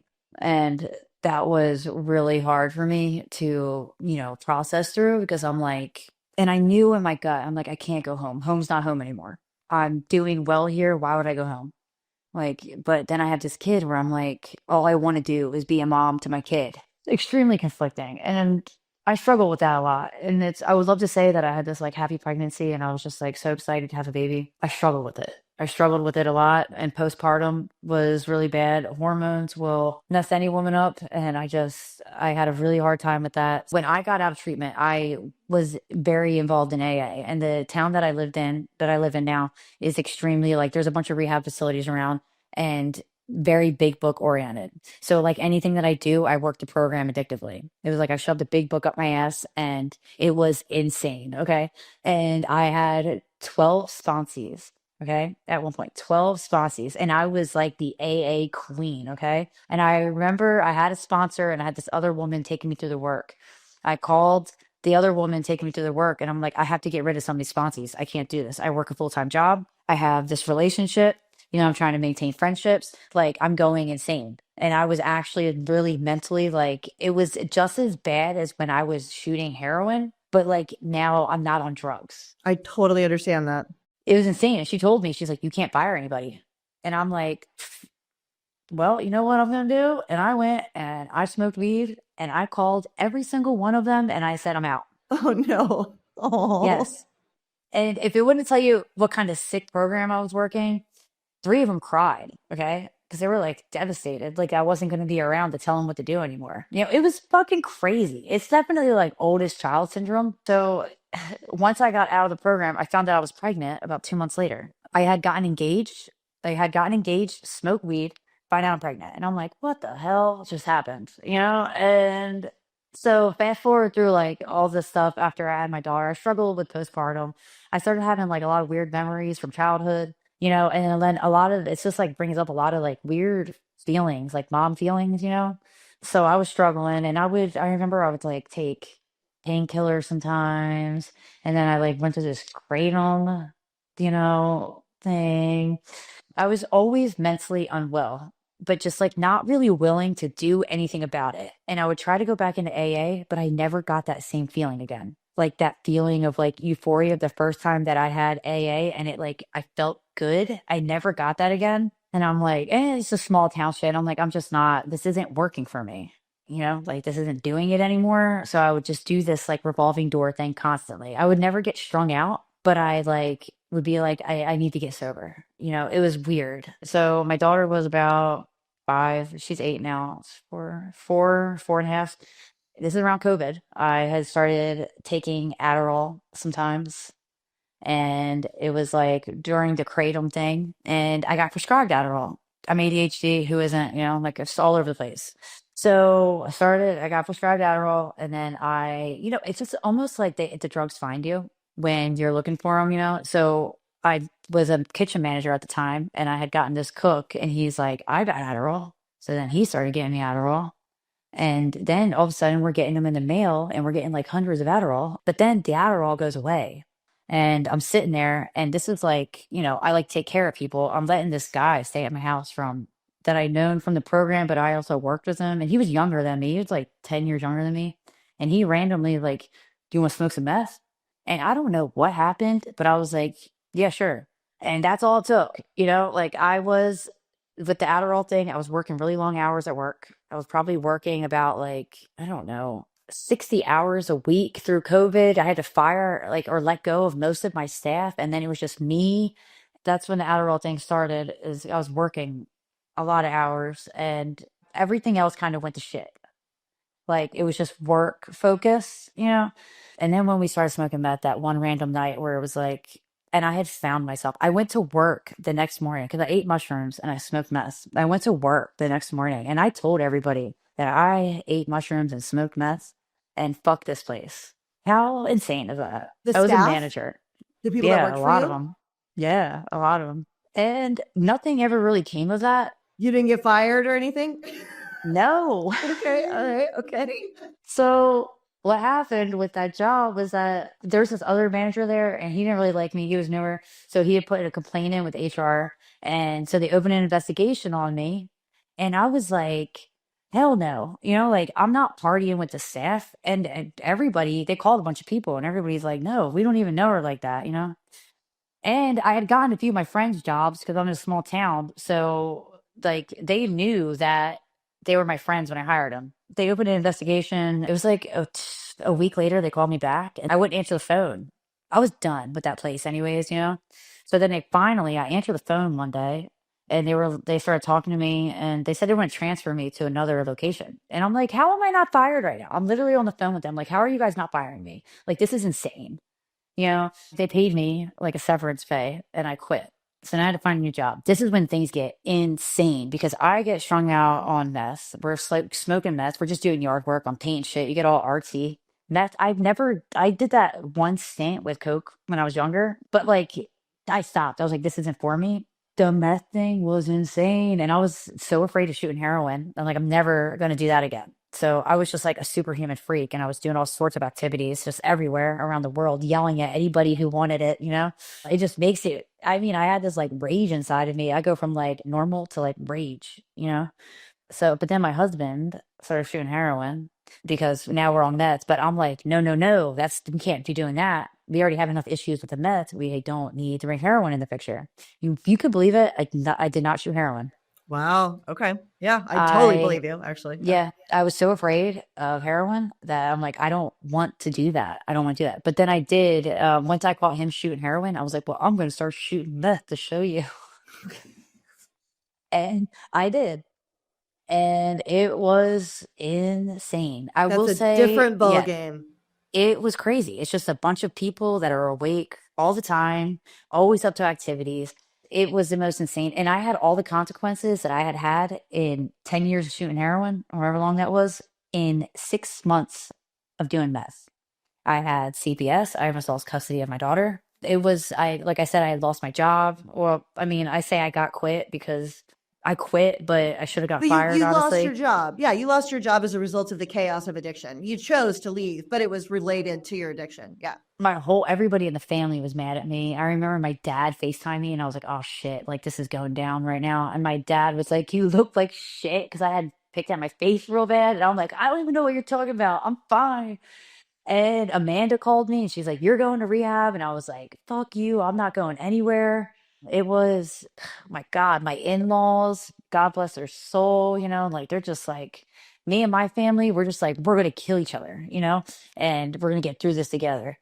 And I mean, it was nuts. It was so nuts. And yeah, I had a lot of consequences from the meth bender, and meth messed me up mentally so bad, I cannot even explain to you.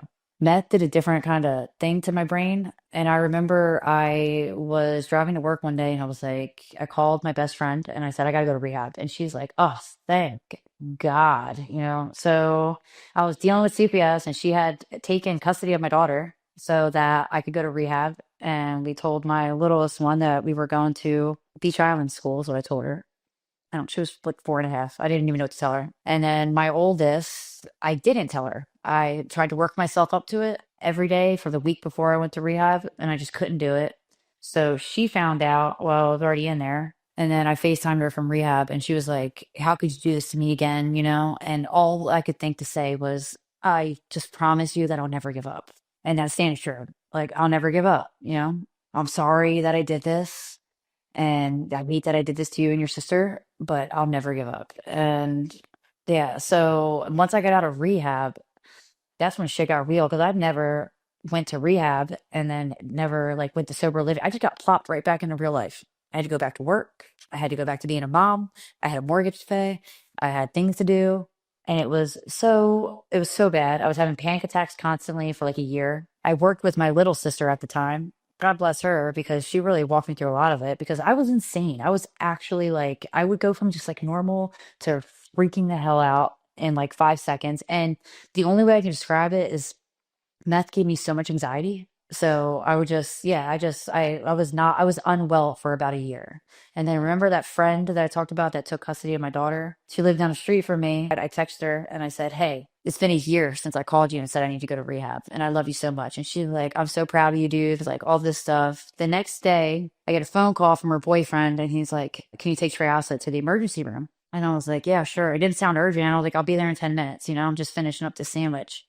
He calls me back 2 minutes later and he's like, no, you got to get here. You got to get here now. So I literally slide my shoes on my feet, sneakers. I go running out the front door and I make it to her house. And then I get in the house and she dies from a blood clot in her left ankle. So it was like a complication from pregnancy. She just had a baby. So she had a 2 month old, a 2 year old, and a 5 year old daughter. And our daughters, the 5 year olds, were best friends, you know, and they did everything together. Trey also had Bella, my little one, all the time. Okay. And so she died right in front of my face. And Whoa. there was nothing that, like, you know, all the overdose tricks you pull out, you know, none of those were working because it was a blood clot. There was nothing you could do. So I just watched that happen for like 40 minutes. That was crazy. And I had these two friends that after that happened put me in therapy. So over the last 2 years, I'll say have been like my real healing journey. You know, I watched my friend die, not on drugs, you know, like, and it wasn't drug related. And that was a different kind of experience with all the kids home. And it was just like, how dare I want to die all the time? Like, you know, like it's hard to like, and I'm sure you'll understand, like with depression, it's like there's points where it's just like, I just don't want to live anymore. And that happened to me sober, not sober, you know, and when she died, and I'm like, she didn't have a choice. And it kind of changed my whole mindset on things. But yes, I was in extreme shock because going through something like that and then not turning to drugs, it's like, what do I do with this? The day after she died, that next morning, I went to the gym and I tried to act like everything was normal. And I cried at the gym and I made a lot of like, I have a lot of friends at the gym, like from the sauna, and they're the homies. They talked me through a lot of stuff. Oh God. So, but yeah, I went into therapy. So I've been in some therapy consistently just about every week for the last 2 years. Wow. Okay. And that's helped me work through that a lot. So at first, like I would say, the first 6 months of therapy were me just crying my eyes out and trying to talk about what happened that day and trying to figure out like what to do with this, you know? Like, and then that led me into dealing with all of my other friends who died. And then that led me into dealing with my mental health, you know, all of the things that happened when I was a teenager, and all of the bad things that happened throughout my addiction, and all of the things, my family origin. And it's just been 2 years of deep diving into what's going on and who I am, you know? And I'll say therapy has helped me more than any therapy and the gym. have helped me more than anything else has ever helped me in my life. When I lost my best friend, I watched her die. I remember saying, I'm like, this is it. Like I don't have my kid. I was a drug addict, and now I'm the girl who watched her friend die. And I just thought that those like things would like identify me forever because I couldn't act right. Like I couldn't act like a normal person. But yes, therapy has helped me. And then I found TMS therapy. So I don't know if you ever heard of it. No, I haven't. And this is what I really want to hear about as well, because it's so helpful. What the type of therapy, and then what you just said too, you thought those events would be your identity forever. And they weren't, obviously, and I feel like a lot of addicts feel that way. I'll always be identified with this, X event or Y event or something that happened to me. And it's absolutely possible to heal from the things that happen. So what is TMS therapy? I've never heard of that. Transmagnetic cranial stimulation. I don't know if I'm saying that right, but it's called TMS therapy. They take a big magnet and they stick it to your head right here. And then it like pulses. And the best way she told me to describe it is it regenerates dead brain cells. Oh, wow. Okay. So I was in therapy for a while after my friend died, but like I was extremely like I was depressed, man. It was just like I would say a lot of anxiety. I had this overwhelming fear of dying all the time, or that somebody was going to die. So it was like anybody called me, it was like who died. And it was just I didn't realize how overwhelming it was. But my boss walked in one day and she gave me this flyer and she said this woman came and spoke at the town hall and she's like, I think this would help you. And insurance covers it because it's FDA approved. And I'm like, oh, cool. You think I'm crazy. And then I started crying because you see how bad I'm struggling. And she was like, I know that you've been through a lot. Like, it's okay. So I go there and they stick this big magnet to your head and it like pulses your brain. And I'm like, this is stupid. Okay. Like, what am I doing right now? This is so dumb. And about 7 sessions in, I started to realize that I'm thinking clear and I'm talking clear and my ADHD is a lot better. And I didn't realize how anxious I was about dying until I wasn't anymore. Wow. Okay. So I'm almost done with that right now, but that has helped me, I mean, tremendously. And it's That's like, crazy. it So is. do you put it on and talk about things, or it just simply goes and you It's sit like there? this big machine, and then it has like a claw with a big magnet. They stick it to, like, I don't know. It's on this side of my head. I should ask more questions, but like at this, for me personally, I would do anything to not feel like I want to die anymore. That's the point that I got to. But there was a point where I was like, it was just, I could just lay there all day and not do anything about it. So they take this big claw with the magnet, stick it to your head, and then it sends pulses like I don't know how many seconds they're apart. And then it's weird because it makes my jaw twitch like back and forth like this. But I'm not really 100% sure. Like you have to look it up what it does, but How long do you have it on? it's 7 minutes. Okay. Do you talk while it's on, or no? Yeah. Oh, There's you a tech do. there. Yeah, there's a tech Oh, there. but I And mean, you're not in therapy talking, because like EMDR, when the things are buzzing, you're talking about something traumatic. It's just on. Or are you talking about something that you want to work through? no, this is just like, hey, what's up? How's your day Oh, going? okay, I've okay, done okay. EMDR too. Okay, okay. And that helped me a lot. I did that around a lot of situations with like my oldest daughter and things that happened when I was getting high on heroin. But it's just like it's been so many years of getting high, and they're like all in gaps. And it's just like it's insane. So it's only 7 minutes at a time that you put it on? Yeah. Wow. And then you leave, or 7 minutes Yeah. you take it off and So I break and put it go back 4 to 5 times a week for just and seven you do minutes. 36 sessions. Okay. That's So, wild. and I'm lucky because it's like 5 minutes down the street from my work. Oh my So gosh. I want to try this. And you feel like it's helping you? it has helped me a lot more than I ever would have Wow. expected it to. To the point Okay. I got my littlest sister, Tiffany, because she lives near me. Yeah. She's doing it too, and it's helped her a Okay. lot too. Wow. Okay. I would just say for people with anxiety, depression, and insurance covers it. That's amazing. So, what is your actual, did you ever get a diagnosis on anything? Is it depression? Is it generalized anxiety disorder? Is it like, have you been diagnosed in particular, or what's your diagnosis if you have one? No, I mean, I've been like diagnosed with like anxiety, but the only psychiatrists I've ever seen were in rehab facilities. And you know how they go because they're like, we don't really know, a My lot of them guess. stem from like addiction and then like unhealed trauma. So like I had all of this stuff that I just been carrying around with me for years and years and years. Damn, And I dude. didn't Okay, know so what to do with any of it. yeah. Wow. So are you going to do you do any 12-step or actual recovery meetings work or anything or just this therapy right now? No, I don't do 12 steps. And well, I'll give you a little short reason why here. When I went on that mess bender, somewhere in that middle of the mess bender, I went to go visit Amanda, my sister. And when I got there, I had to sober up because I was there to see my nephew, and this is a disaster. So I got sober, but I came home to my partner still getting high. Okay. So I gave him an ultimatum. I'm like, you're going to stop, or you're going to get out. But I had gone back into the program because I didn't know what to do. So I'm sober, and my friends have my kid.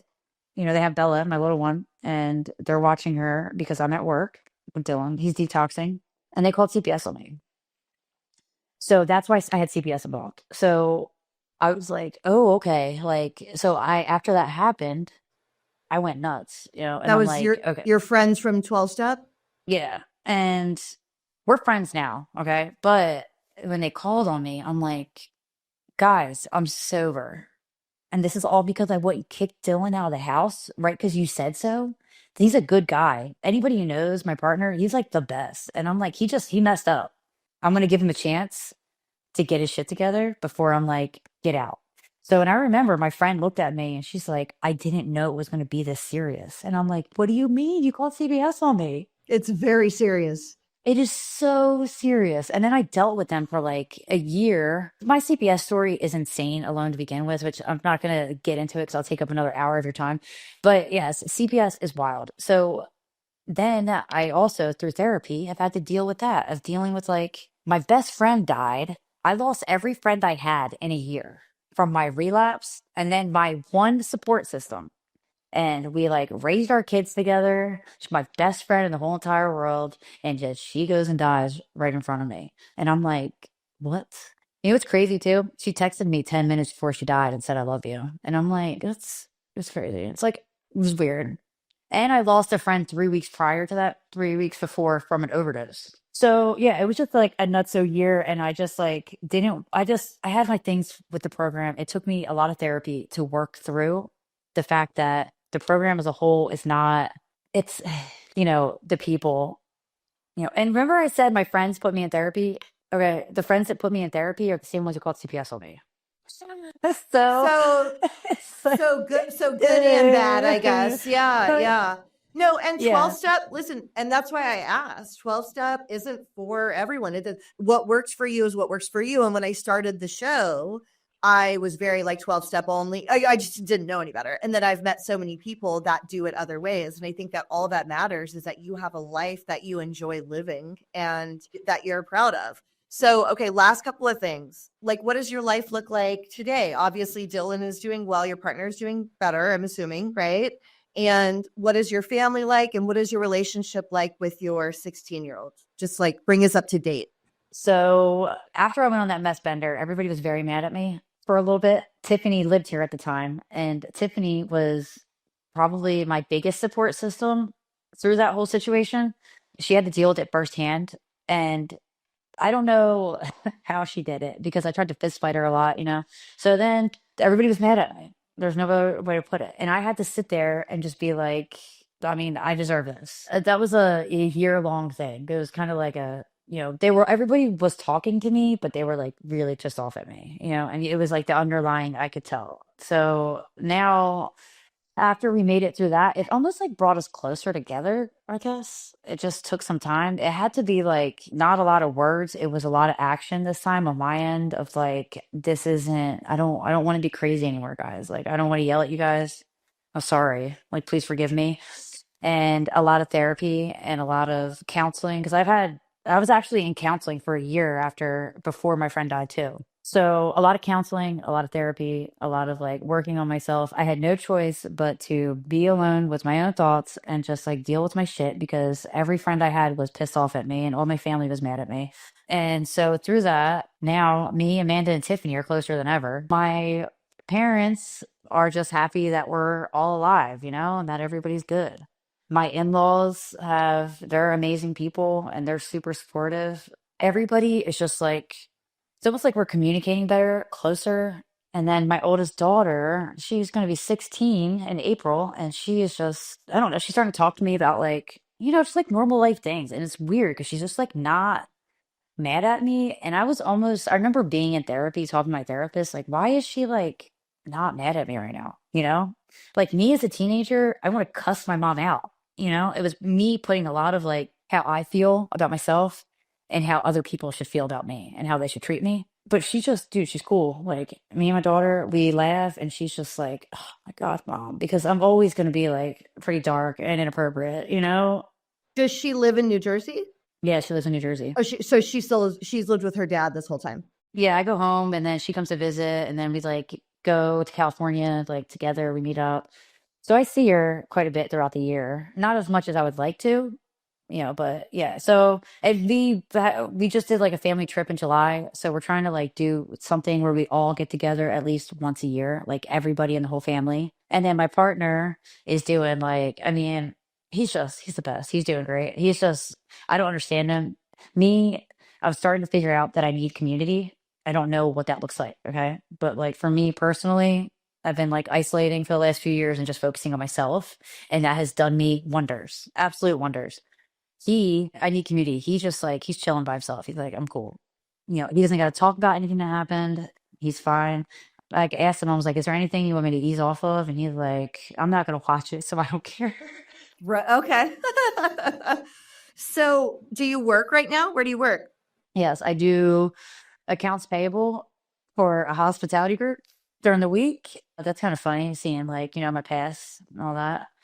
I was like the most untrusted person in the world. And then I bartend at this bar on Saturdays. Like it's all pink. Oh, that's right. I knew This, that. Okay. Yeah. yeah. So I do that on Saturdays all day long. And so, I mean, I work usually like 6 days a week. Okay.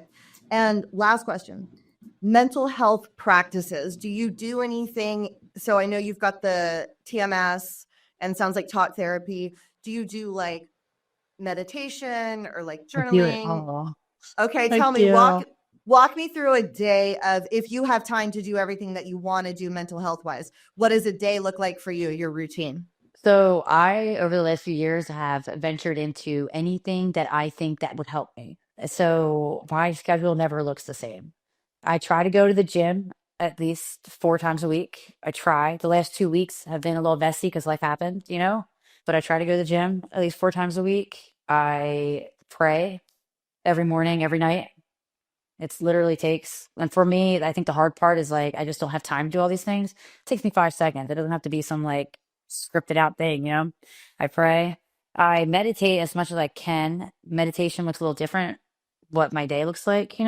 Sometimes, though, at the gym, when I sit in the sauna, I tend to meditate more because that really helps me. I try to Okay. spend like at least 5 minutes, because my brain is like doom, doom, doom all the time. So I try to at least take 5, 10 minutes to meditate. I journal a lot. I read. Yeah, I do all the things. And it has to be that way, honestly. Yeah. Mm-hmm. And it's Yeah. never consistent in any order. Like sometimes I don't journal for like 2 weeks and I read instead. Yeah. And, like, and some days I don't do anything, but most days I do a handful of things. Yeah. Wow. Okay. So I don't think I've ever asked anybody this before, but I think I want to ask you.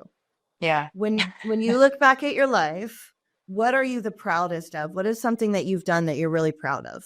The first thing that came to my head, which is like, it's just crazy to even think that this is my proudest thing. I never thought that I could be mentally stable. I just never thought it would happen. I just kind of always owned the crazy, like, this is who I am. Like, I always owned that. And I just thought it'd be like immature and just feel like, I mean, I still struggle, of course, with like mostly my mom guilt. and a lot of shame around that. But I really have like tackled my mental health. And when things start going south, I'm aware and I start to feel it and I reach out to, whoever. And that's like my sisters both have been like a really good support system for me, reaching out. And I have a few friends. I got to this point where I was like, I hated AA and I didn't want to be around AA. So I made all these normal friends. And it's like, I have a really good support system. I have a good support system of sober people, not sober people, and I've done everything I can. And I never thought that I would be somebody that people trust or that I just never thought I'd be normal. And when I say normal, I want to throw that in air quotes. I just never thought it would happen. I just thought and I just really never thought I would live to an older age to begin with, first of all. To be like a person who like, gets dressed and go to work. And like I remember seeing people doing normal things. And I don't know if they're normal or not, but I'm like, how could they be so normal? Do you know? I don't know. You ever have that experience? Like, Of oh, they're course, yeah. just When I was strung out, I would see people driving cars to go to work and buy coffee and stuff.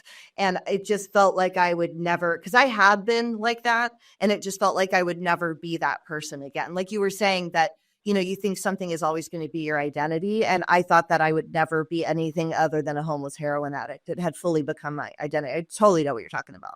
yes. And then I just thought that I would always be mentally unstable, you know?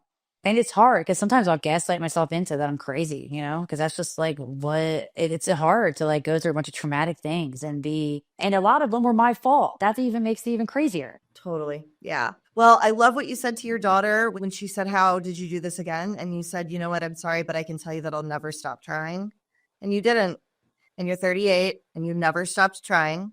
And I can tell you're like such a fucking fighter. And I'm really happy for you that you got to a place where you found some therapeutic modalities that worked for you and that you are proud of being stable, because that is something that is very, very important. That's a really big deal, It is. And I think the main reason, because coming to meet with you, I'm like, why did I say I would do this? It's like so nerve wracking. Okay. And they're Yeah. like, you got to think, like, I'm just like traumatized by the whole Dr. Phil thing. And I'm like, why did you do this? And like Amanda is like real open about things. Me, I'm just like I said, floating somewhere in the middle. But I think anybody who knows me personally knows that I don't judge. You can call me with the craziest story and I'll be like, oh, that's crazy. But like, I'm not one to judge. And whatever works for you, works for you. I shamed myself for a really long time because I couldn't be like Amanda. Right. I couldn't be like all these other people. Why can't I just do what you're doing and it worked for me? And it's because I'm just I don't want to say I'm different, but I was told for a long time that like, you can't do this and talk about it because you're going to kill people. And I think that's like the main thing. If this helps one Oh, person, wait. You can't talk about not being in 12 step, you mean? yes. Oh, okay. Well, I've interviewed a lot of people that don't do 12 steps. So yeah, the culture around that is shifting quite a bit actually. So I think I like sharing other people that not their experience. So No, and that's that's like, I great. just want, like, if it helped one person, like this helps one person we're talking about. It's like I was crazy, I was very unwell for a very long time. I'm about to be 38 years old in 2 months. Like, I was unwell and doing what I have found. I tried everything, like just dabbling in a bunch of things, and I found what works for me. And I have a really good life now from it. And just do like, I have friends on Suboxone. I have friends, just do whatever the hell you have to do so that you don't die. And, just keep on doing it because one day it's gonna figure itself out. I don't know if that makes sense, but it does. It does come full circle at some point. Yeah, it totally does. Well, dude, thank you so much for doing this. I know that your last experience with an interview was really traumatic. Hopefully this was better. Yeah, it was good. It was Okay, good. good. I'm really glad to hear that. And I can't thank you enough for your time. I really, really appreciate it. And I love your sister. I'm really glad that you She's and all I got right. to meet. She's all right. Yeah, She's she's all all right. right. Yeah, she's all right. Yeah. Oh, where can everybody you do social media stuff, right? I mean, do you want to shout out like your TikTok or Instagram or anything? Or is that I can also just I put it in really the only show use notes. my TikTok. Okay, So okay. it's just Valeen was here. But Okay. yeah, I really only post on TikTok too much Okay. because I I'll don't know connect your why. TikTok. Yeah. Okay. Yeah. But yeah, no, thank you for having me though. This was In therapy, talk about it. My therapist told me that this could be, what's the word she used? Not like redeeming, but I mean, yeah, it kind of does feel that way. Because the last time that I talked to anybody, it was just like so, like, you know, You were the bad guy. yes, the Yeah. ringleader, You the were the villain. ringleader. You're the villain in the story, and that's not fair and that's not accurate. You're the hero, actually. You're the hero in your story because that's the only story that matters. And Oh, that you was have deep.